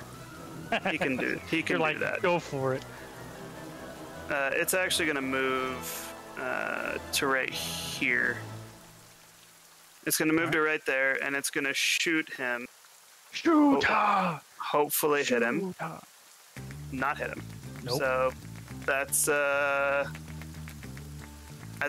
that for me. Oh boy. I was going to try to get closer so I could help Wrath, but He's going to use his last legendary action. And he successfully recharges his Mind Blast. Marcus, roll a d20 for me, please. D20? D10? Or d10, I'm sorry, d10. Nope, nothing happens. Sorain?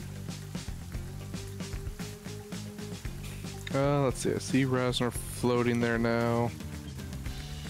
Bonus action dash over here and grab Rasner. Okay, you can easily just basically pull him onto land if you want. Yeah, I'll do that.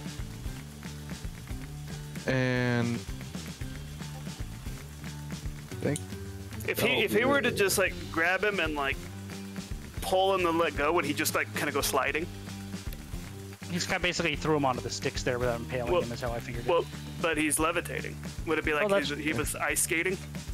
like could I actually like throw him back towards Bastion or something like that when Like he over just here? float, Sure, we'll say you throw him over there. Right into and the orb. that way he's just floating in that direction. Do you want him to float? I mean, he's Oh, levitated right now. Okay, so, alright, he's floating in that direction. and I take it that's my action to do that. You get free one object interaction, we'll give you that one. Rasner's an object now. Yep. I will Quit then. objectifying gnomes. Yeah. Yeah, you got the check for I mean, you're a 15th level rogue. What are you really doing? You're grabbing him and moving him when it's, it's... Yeah. I will take my action to dip an arrow in some poison. Alright. That'll be it.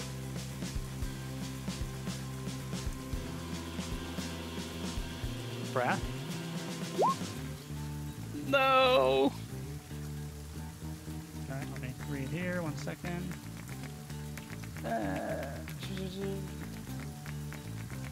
Brath seems to crumple on the ground, motionless. Fuck. Bastion. Still hasted. Still hasted. Did you make a concentration check for the damage? I think I did. If not, I'll... All right. Oh man.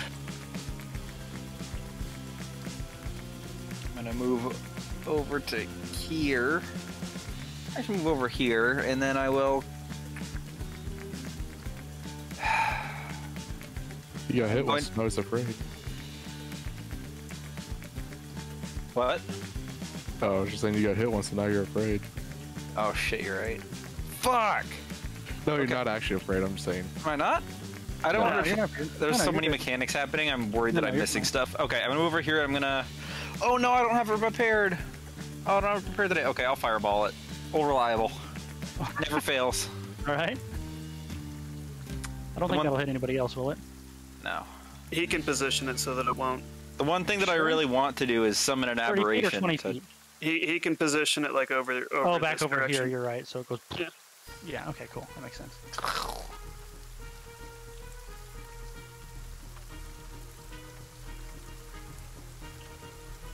Hey! He failed to takes save. 22 damage. Oh boy. He's now yellow. Shut up, Brian. And then I guess I got a bonus action and another action. I'm gonna take 2 healing potions. Okay, have the result. Glug glug. I'll go for 6. Alright. I got all these healing potions. I gotta use them. He will now gain back 10 health. I have an idea. Technically, if you have each of them and then round up, you would get 7. Yeah, you get 7. That is true. Oh boy. He is going to use his Mind Blast ability one more time, and it will hit Keelan and Bastion.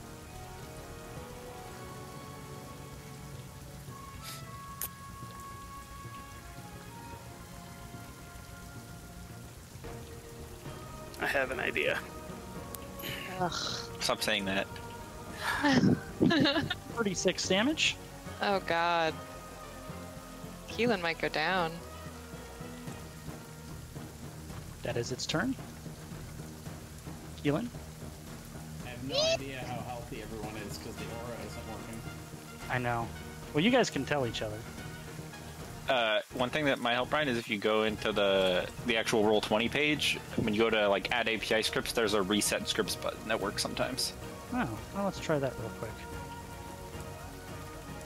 You gotta go into like the main page for the game, you go under API scripts, and yeah, there's a restart, or it says restart API sandbox. Where is that at? So settings? Is it in settings? Yeah, so settings, API scripts, restart API scripts. Settings. Restart API, click that, restart API sandbox? Yeah. And then if everybody refreshes the game, it might fix it. Might work. Oh, it stopped raining. Oh, that's, yeah, because we exited the game. I know. Alright, let's see if that does the trick. Nope. Well, worth a shot. Oh well, I'll have to mess with it later. What's weird is I see your guys' auras. But the monsters don't have the auras regardless. We have auras, but they're all just green for me. Yeah. Yeah. Well, like I said, you guys feel free to share your health with each other. I'm like hypothetically a 16 out of 104. I'm hypothetically a 35 out of 134. Oh my gosh. Even? I'm thinking. You know what's weird? I see Serene's aura as yellow. Yeah, I do too. I do. Try changing your health, because I just removed my temp health yeah, from 'cause- it. I see the aura now. Oh, the aura's now. Yep, everybody just put your health at, just set your health at exactly what it was. There we go. You can see the aura on the monster right now. Yeah, it just needed a restart. So just Wait. punch in your same health again. Click on your character and the bubble that pops up. Watch here. Here's Keelan. Nope, you shouldn't be. There we go. Yay! With Keelan. Yay! Just needed a good old restart. Ow. There you go. Hey, it's working. Nice job, Tom. Oh, am I still at the same health I was before? Or... Yep. Okay, I'm just trying to bounces. You're paralyzed. I know a thing or two about Earl 20. Time to get payback on Breath for him stabbing me. While he's got him paralyzed. I am gonna do Cure Wounds on myself at 3rd level. Okay, whatever the result is, have. I know.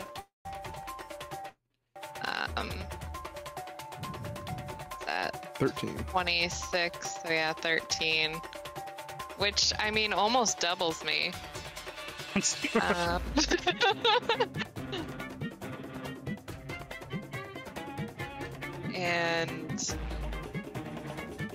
then let me double check and see what this is.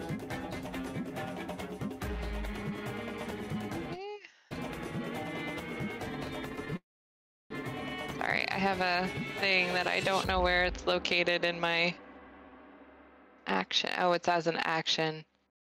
Never mind. And then as a bonus action, I'm gonna use my Nature's Veil and Disappear. What does that do? What ability is that?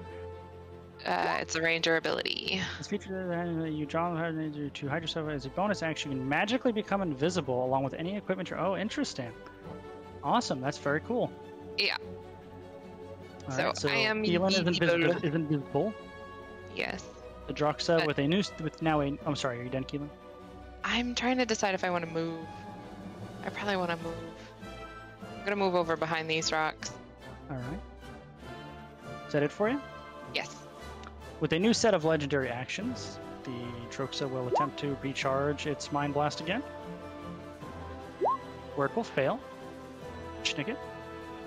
Don't forget to roll your wisdom saving throw. Oh yeah, you can roll a Wisdom saving throw, Keelan, to try to give yourself reactions, but you do not. Nope.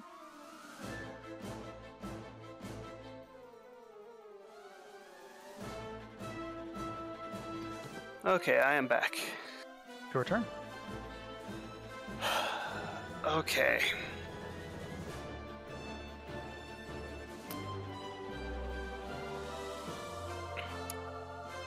Let me look at my idea real quick.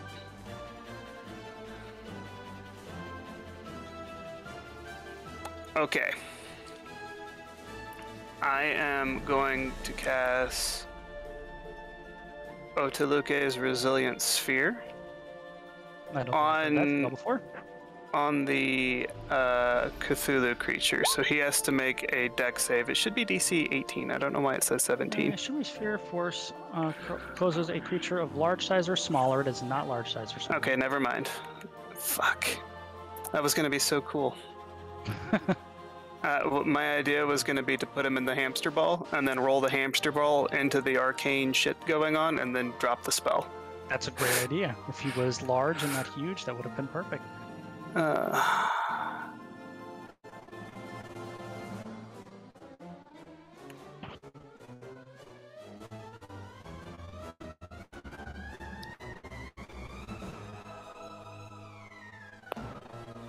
That won't do anything. He'll just fly out of it. Is the music being spotty to anyone else or just me? Yeah, A little bit, yeah. it's a little modify problems. Hydrabot, how we miss you so. Hydrabot, how we miss you so. You don't realize how good of a thing that you have until it's gone. I know. It's true. Let me check one more thing real quick.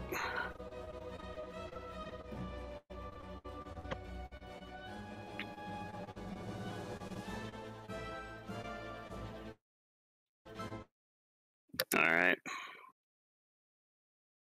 I'm going to cast, see, what's the, that's pretty good.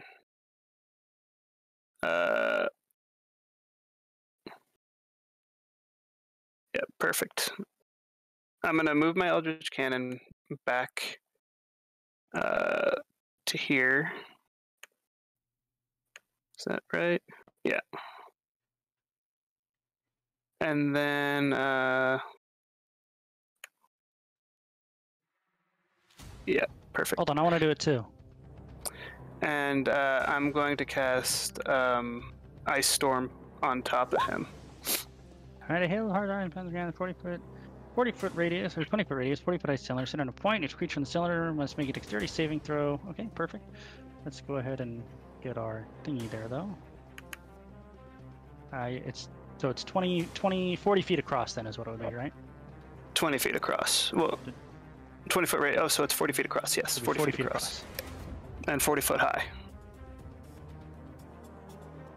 So 40 feet across would be 8 by 8.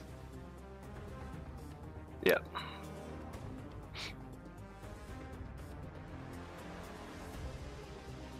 Got very agrabah. Something like that? I think it'd be bigger than that. Hold on. It's supposed to be 8 by 8, right? That's about right. Yeah. 40 feet across, yeah. Well, it should be reaching. It should be just a little bigger, but yeah. Yeah, that's more like it. Yeah, that's about right. Okay. Do you want to center it on him, or? I want it like just out of range of hitting me. So like that? But down. That? Like so. Yeah, there you go. All right. And spell save DC, dex save, and it should be 18. I don't know why it's saying 17.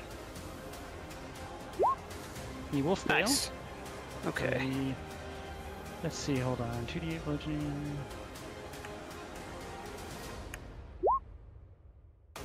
How much damage?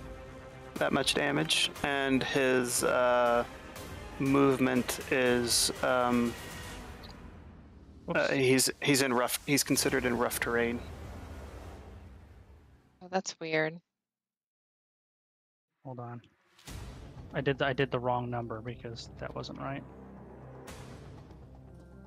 As for what it's worth, the bludgeoning damage is still magical. It's just magical bludgeoning damage. Sure. And the Eldritch Cannon is going to shoot at him. Okay. For 14 force damage. He doesn't like that. And Schnicket is going to back as far away as he can from this thing.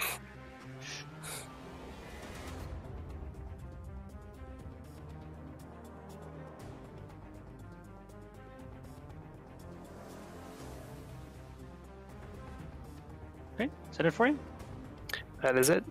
Okay, at the end of his turn, he's going to take his legendary action to do his wing buffet.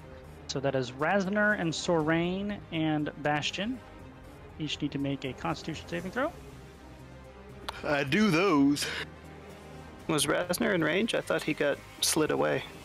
Nope, 30 feet away. Well, within 30 feet of him? Oh Yep, my god, I exactly am. 30 feet. What a pain. Woo, I made it. You're unconscious. You auto fail. But he's not out of range.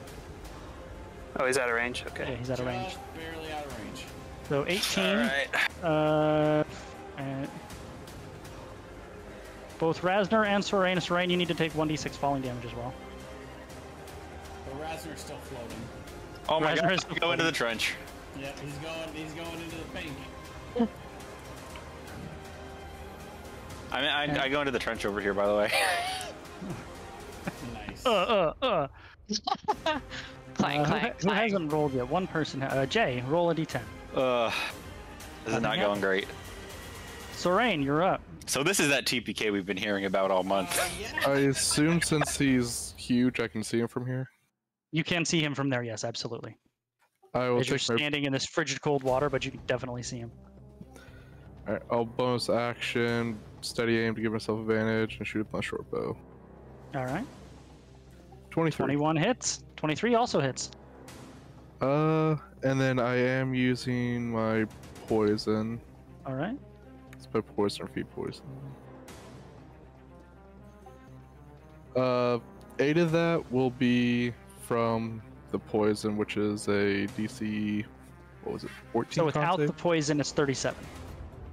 save? Yeah. Okay, he is actually immune to poison damage. Oh, okay. Does that? But can he still be poisoned? Nope, he is immune to poison Okay. damage and the poison condition. Okay. But he did not like that. That'll be the end of my turn. All right. Brath, unfortunately, is still lying there. Bastion, you are now Actually, if you fell into the thing, you would have also taken 1d6 falling damage, Bastion. Awesome. I'm all about that. Well, he fell into water, didn't he? No, this doesn't look like water to me. Well, no, I said the trenches are filled with water, although that one doesn't look like it. Yeah, this one looks like it slopes up a little bit, and there's water. It looks like the water current goes like this. We'll say it's half 1d6, so half the falling damage because you're going into water. I demand the full 1d6, Brian. I don't see any water. All right, you take the Go ahead, roll it. Watch, it's going to be a 6. 2. That's 2. Big 2 falling damage. All right, we're gonna take a second. I'm gonna dust off some mud. Second wind. For half healing. Oh no, you're a Warforged. Magical. You're a Warforged. You get full healing. Oh shit, that means I get the other half of my my potions too. Yeah, that's true. The other 5. Mm-hmm. It was 7. Warforged not affected by the. It was one. 12, but have. Okay, I gotcha. Right, yeah. I gotcha. All right, feeling better, feeling good, feeling beautiful.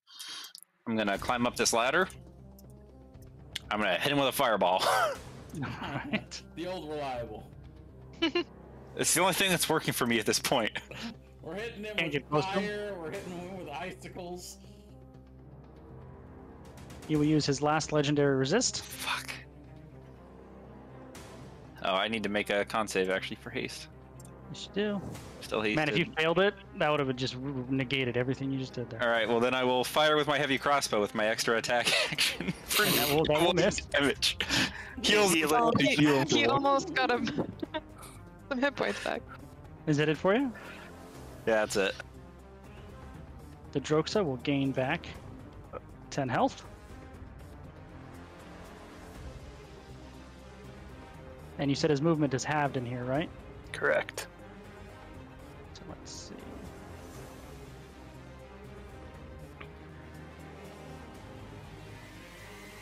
I'm invisible, remember? You're right. That makes a difference. I see that arrow. I know. So actually from edge to edge, he will use all of his flight, move there.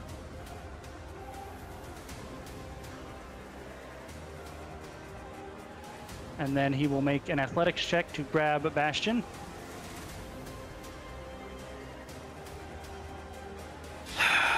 Nope.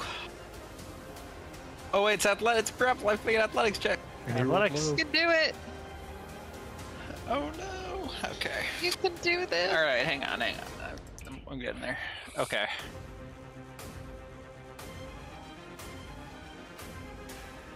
My character sheet's not loading. Hang on. Awkward. I know, right? All right, there We're we having go. a lot of character sheet issues tonight. Yes. You juke his first try. He tries a second time. Ah! Oh, natural 1. He can still outdo it. Enraged, he tries a third time. Bastion's too much of a big corn-fed boy. Oh, buddy. Oh fuck! Didn't it take 2 of his? All right, that's it. Bastion MVP!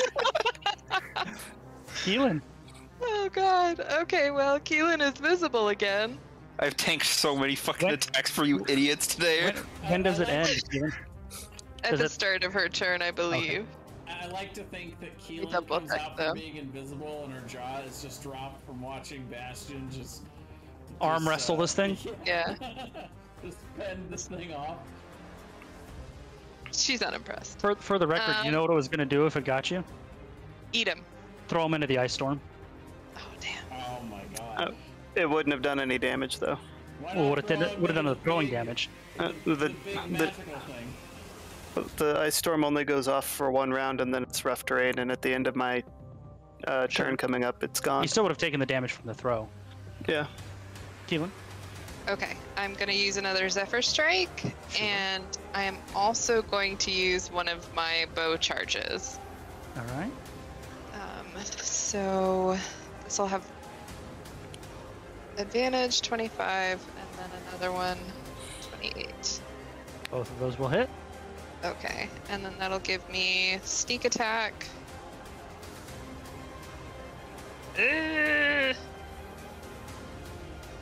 And And he needs to make a DC 15 dex save. What are you trying to pin? His wings again, or one of his wings. Ooh. Just his one. Only using one charge. His wing is pinned. You pinned his wing to his back.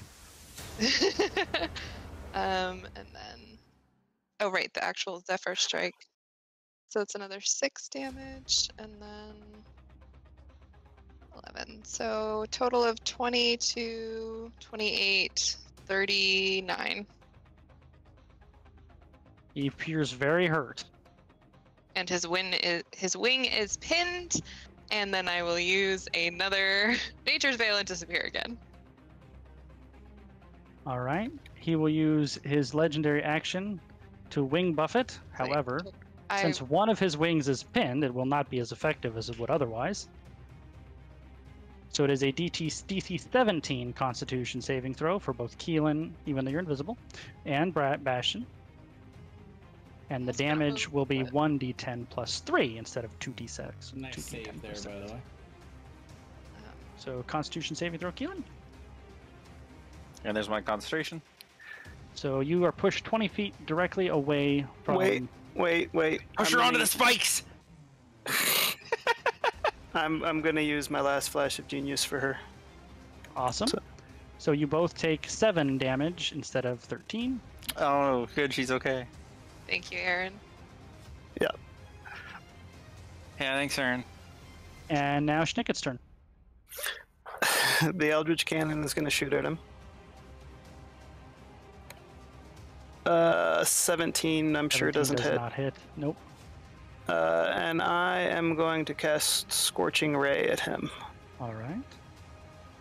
21, 15, 17, so 17, and 27. Do I get anything? 2 hits. And I'm gonna cast it up a level, so I'm gonna fire one more. 25. So that's 9, 15. You had plus 5 left. plus 8. 20. Yeah. So, 20. just FYI for the record, once he was past a certain hit point threshold, he was just going to leave. But when he crossed that, he was in the ice storm, so he couldn't. So then he was going to run outside, attack you, and then fly away. And then Keelan pinned his wing, so he couldn't do that. I'm just glad I didn't use that mind control thing or frightened thing I used on Brad. I know. We're good. Yeah, that was Brian being gentle to us. Well, actually, when Keelan kept wailing on him, he was going to target Keelan, but then she went invisible. Mm. I'm so glad I remember I could do that. That was 100% going to happen to Keelan, but it did not. I'm gonna do a thing where I come over here. All right, are we still on initiative? We're out of initiative. All right, I was gonna come over here, run up this, jump backwards, grab Rasner, and fall back on the shore. So a couple of things. This will be our stopping point for the night. Brasner is okay as best you can tell. He will wake up, and before we stop, you guys will have the opportunity to talk to him. Bastion looks like a Honda Civic that just got in a wreck. I stabbed Brath while he was still paralyzed. Brath is unconscious, or not unconscious. He is conscious, but he is paralyzed as he blathers and mumbles incoherently. He's brain damaged. We have to put him down.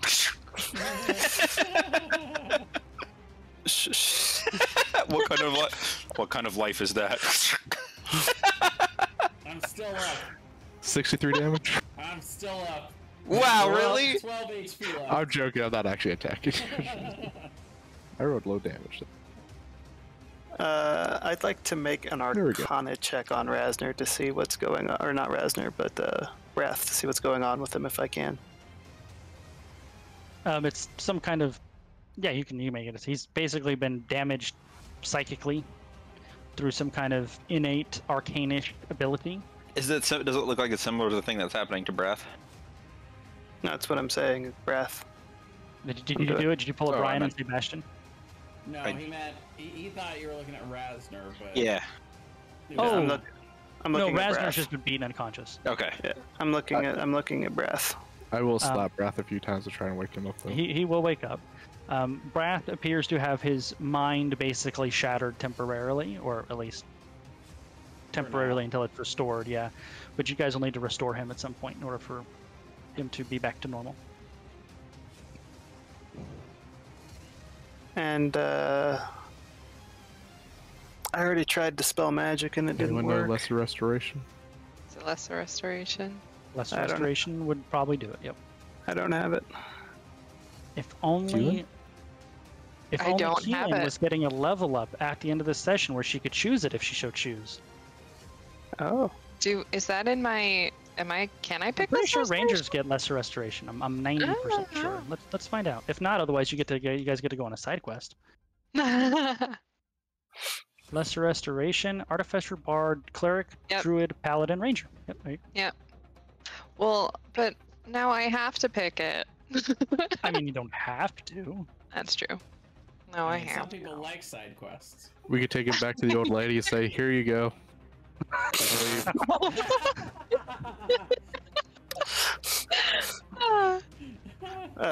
So Schnicket wants to investigate the Cthulhu creature and see if we can tell what it is, where it came from, and see if it has pockets. Sure. The Cthulhu creature. Yeah.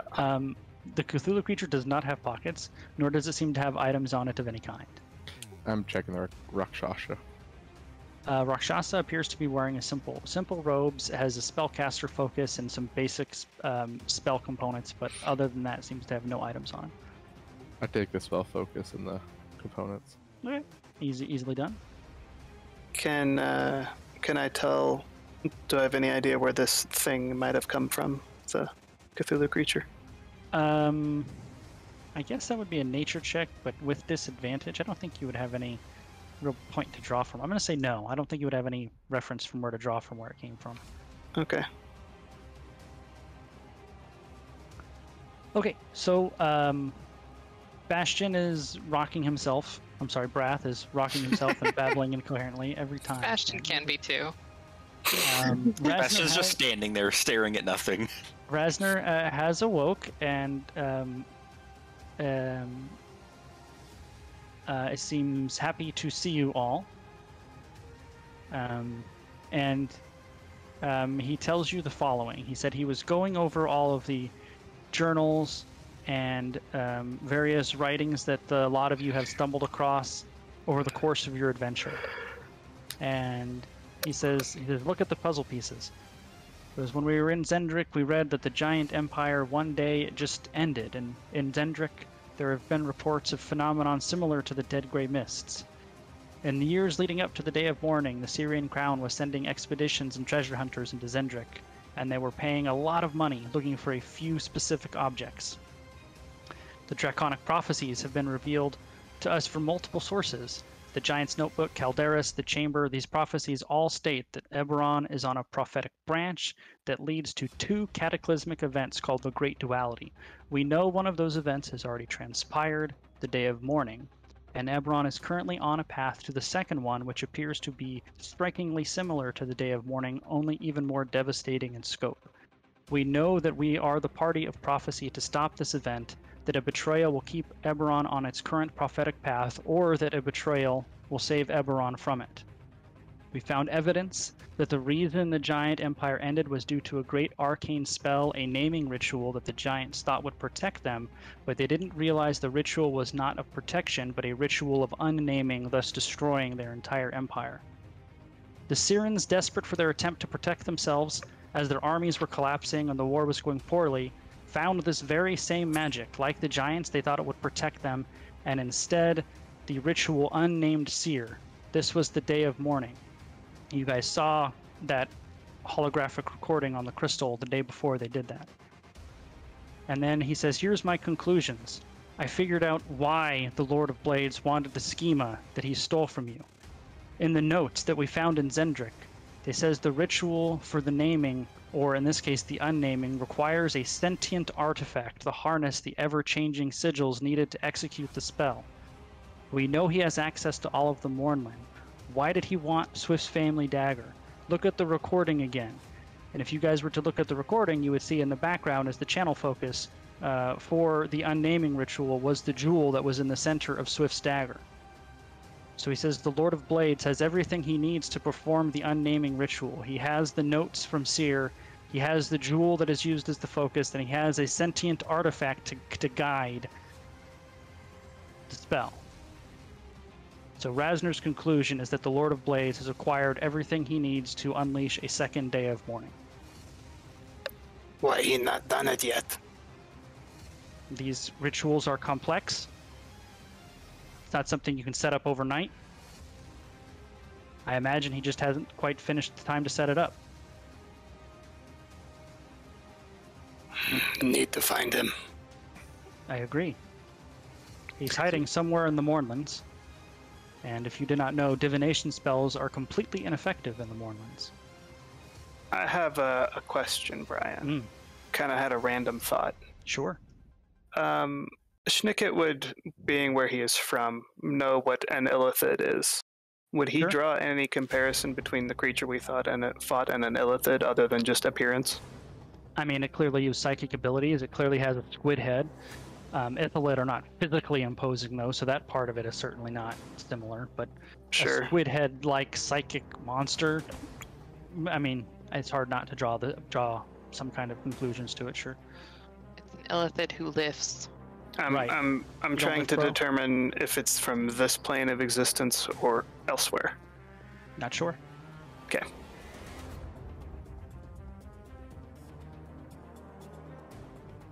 And that is where the session will end today. You will all level up to 15, I believe, now. Is that correct? I think so. Yep. Oh no. Brath won't officially level up until somebody casts Lesser Restoration. Oh no. I was gonna take another level in Rogue. I can take Lesser Restoration. I can do it. No. So at level 15, I get advantage or I gain proficiency man, wisdom that would have saving been throws. so good today. I know.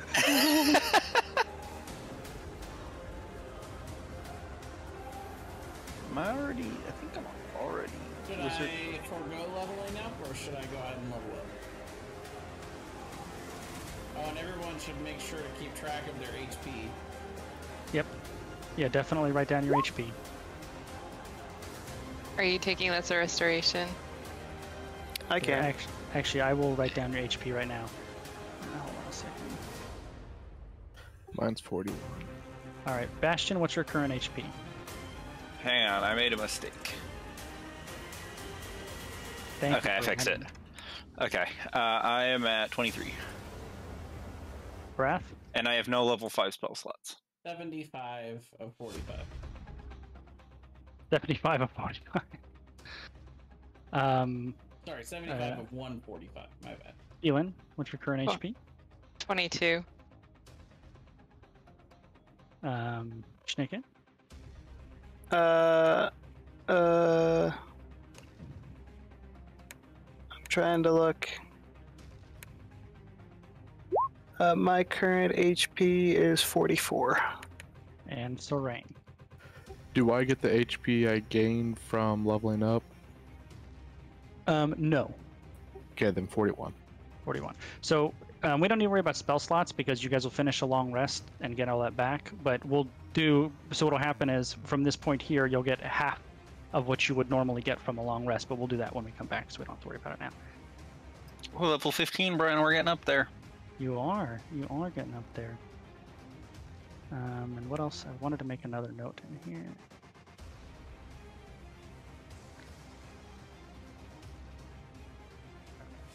And one other thing.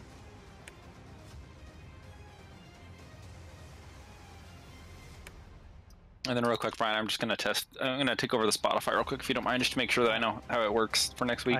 I do not mind. Just make sure that works. Not going to try the YouTube bot.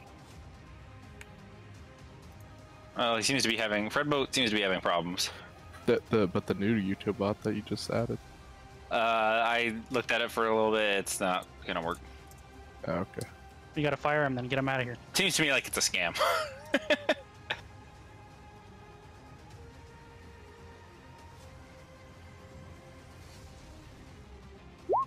Jason, when you assuming one of your PCs teammates cast Lesser Restoration on you, I think one of them said they would, right? Yep. Okay, so you are officially restored if one of them takes Lesser Restoration. After you level up, your spear has also leveled up. Cool. So it's already been updated.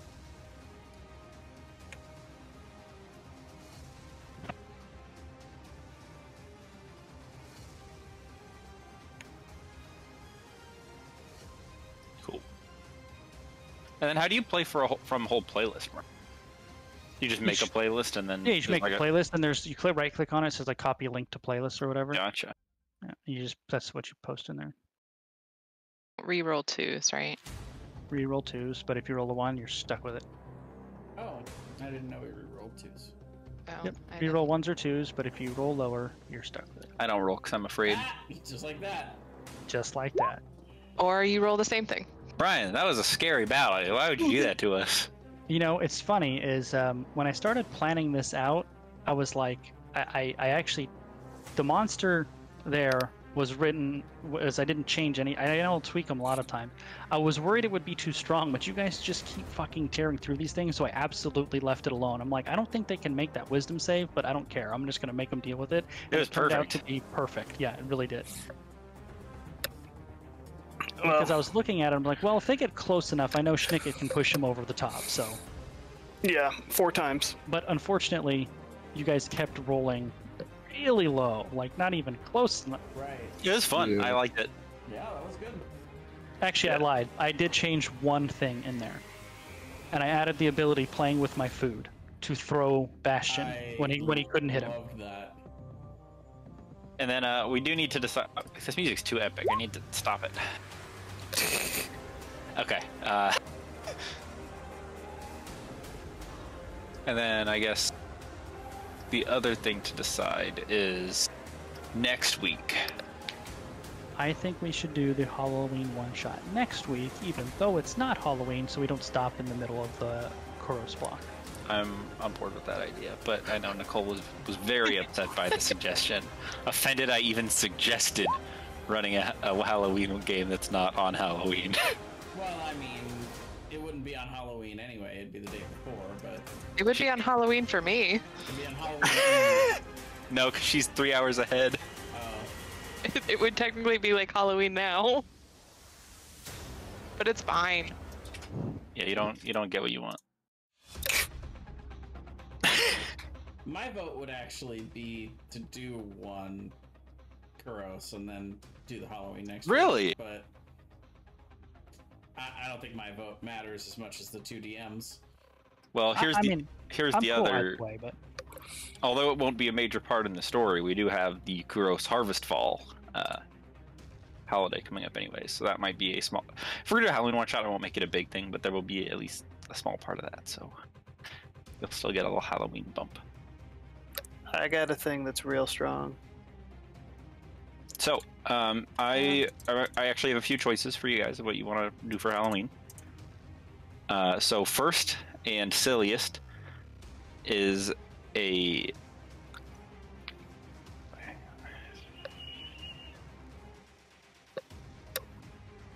So first up, we have an adventure called of Mice and Pumpkins, where you guys will all play mice.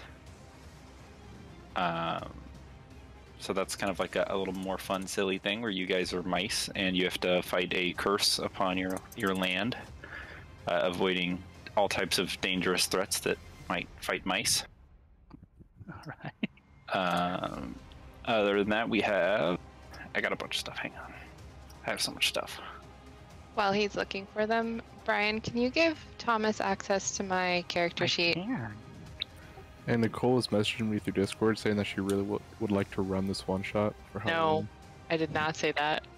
I'm doing Valentine's Day. You get one. You get one from me. Do you want to do it, Nicole? That'll be You can. next year. No. So No, I think, you want Nicole, for it's this actually year? one per year. So that means you're open for Halloween this year, and you can still do Halloween next year. Or Valentine's Day next year. Yep.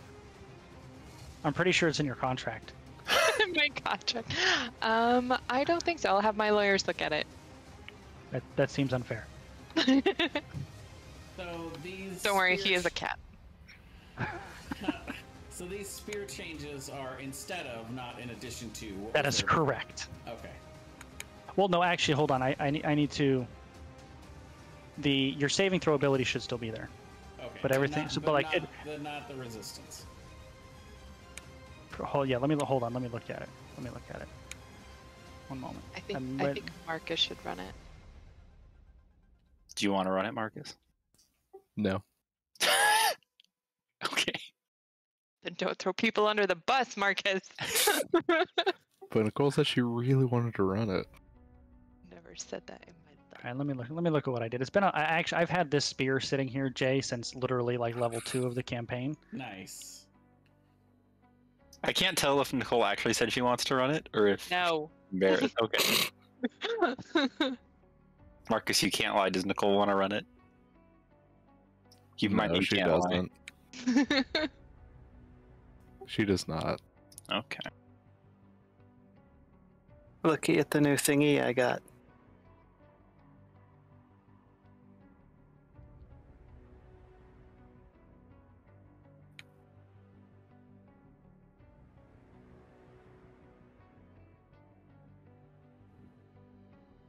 Isn't the new thingy I got cool? What is the new thing you got? It's called Fortified Position. I can have 2 cannons at once. And Nice. everyone within 10 feet of it has half cover. That's a big buff. Yeah, 2 cannons, they both get attack on the same bonus action. Or I can have one. I can have one of the ballista and one of the shield. Shield one gives everyone half cover and gives them tip health. Uh-huh.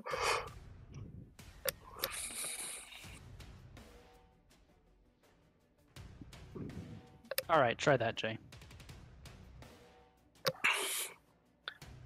So Brian, the force ballista cannon, when you shoot with it, it pushes them 10 feet, right? Mhm. So if I manage to get 2 of the force cannons and they're 180 degrees from each other, and they both shoot the guy from at the same time and hit him from both sides and hit, does it collapse them into a singularity and they instantly die? What if it was a force size just gaping hole in their abdomen? Okay. What if on that last fight, Aaron positions force ballista right below the creature and shot him 10 feet up in the air? Would he take fall damage every time? If he didn't have a flying speed, yes. I mean, do you even take falling damage at 5 feet? 10 feet. You just said Yeah, 10 feet. so yeah, they only get pushed 5 feet from the... Oh yeah, then it wouldn't work. Okay, so we have mice and pumpkin But patch. if I had 2 of them under him, he would I'm get trying pushed to 5 find feet other twice. ones. Then They're he very would. well organized. We don't have to figure this out now. We can figure it out later. I don't have them very well organized. I'm trying to find them all. Plus, I'd be shooting him in the balls, so... if I were directly under him. I also took this spell.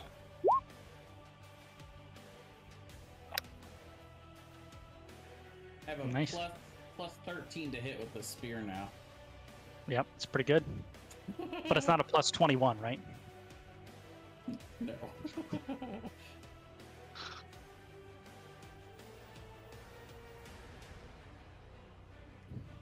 Did I change the damage? I did not. 3 damage. It is Yeah, a plus 3. I really wanted to take that 3rd level in Rogue because I got so many different things. Way to be a team player, Nicole. I know. Well, I took Lesser Restoration. I know. Thank you for that, by the way. I appreciate it. That thing destroyed me. Well, you know, what's funny is I think you're the person who actually has the best chance of anyone in the party to actually make the save. Yeah, I have a plus 5 to wisdom saving throws. Like, it's not terrible, but... I think you're the only one who mathematically had a realistic shot of making it without help. I think a couple of those had plus 2s, so they would need like 19s and 20s, but... What I about had a plus 3. 16 plus would have done it for me. So that's like a... It's like a... Well, it's like a 20%. Like, it's not huge, but... But also, Schnicket, if it was at 30 feet, could give you another plus 4 or 5 or whatever. So Plus it made 5. It almost, So, yeah, almost 50%. Yeah, Right. you just needed to roll an 11 or better. Yeah, it's rolled really, really low on most of those. Yeah. Or high enough that I didn't need it. I honestly didn't expect you guys to kill him because I try to play intelligent because it's a highly intelligent creature. Like they don't want to die, so at some point he was literally just gonna leave. But so I expected you guys to get jacked up and him to get jacked up and him to leave, and then you guys are gonna be like, okay, good enough. But Yeah. you can put him in a situation where he couldn't leave.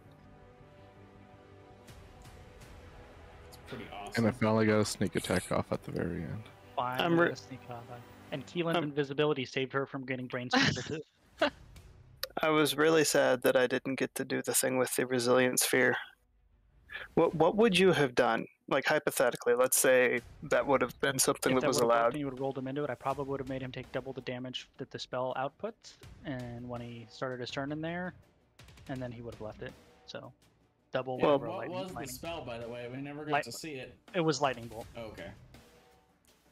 But if Keelan pinned him in there, if Keelan pinned him in there, then he would have tried to use an action to tear himself out and leave. Otherwise, he would have taken it again at the end of his next turn. yeah. Or at the start of his next turn. Well, I'm gonna go. I'll see you guys later. Farewell. Yes, we go. Bye.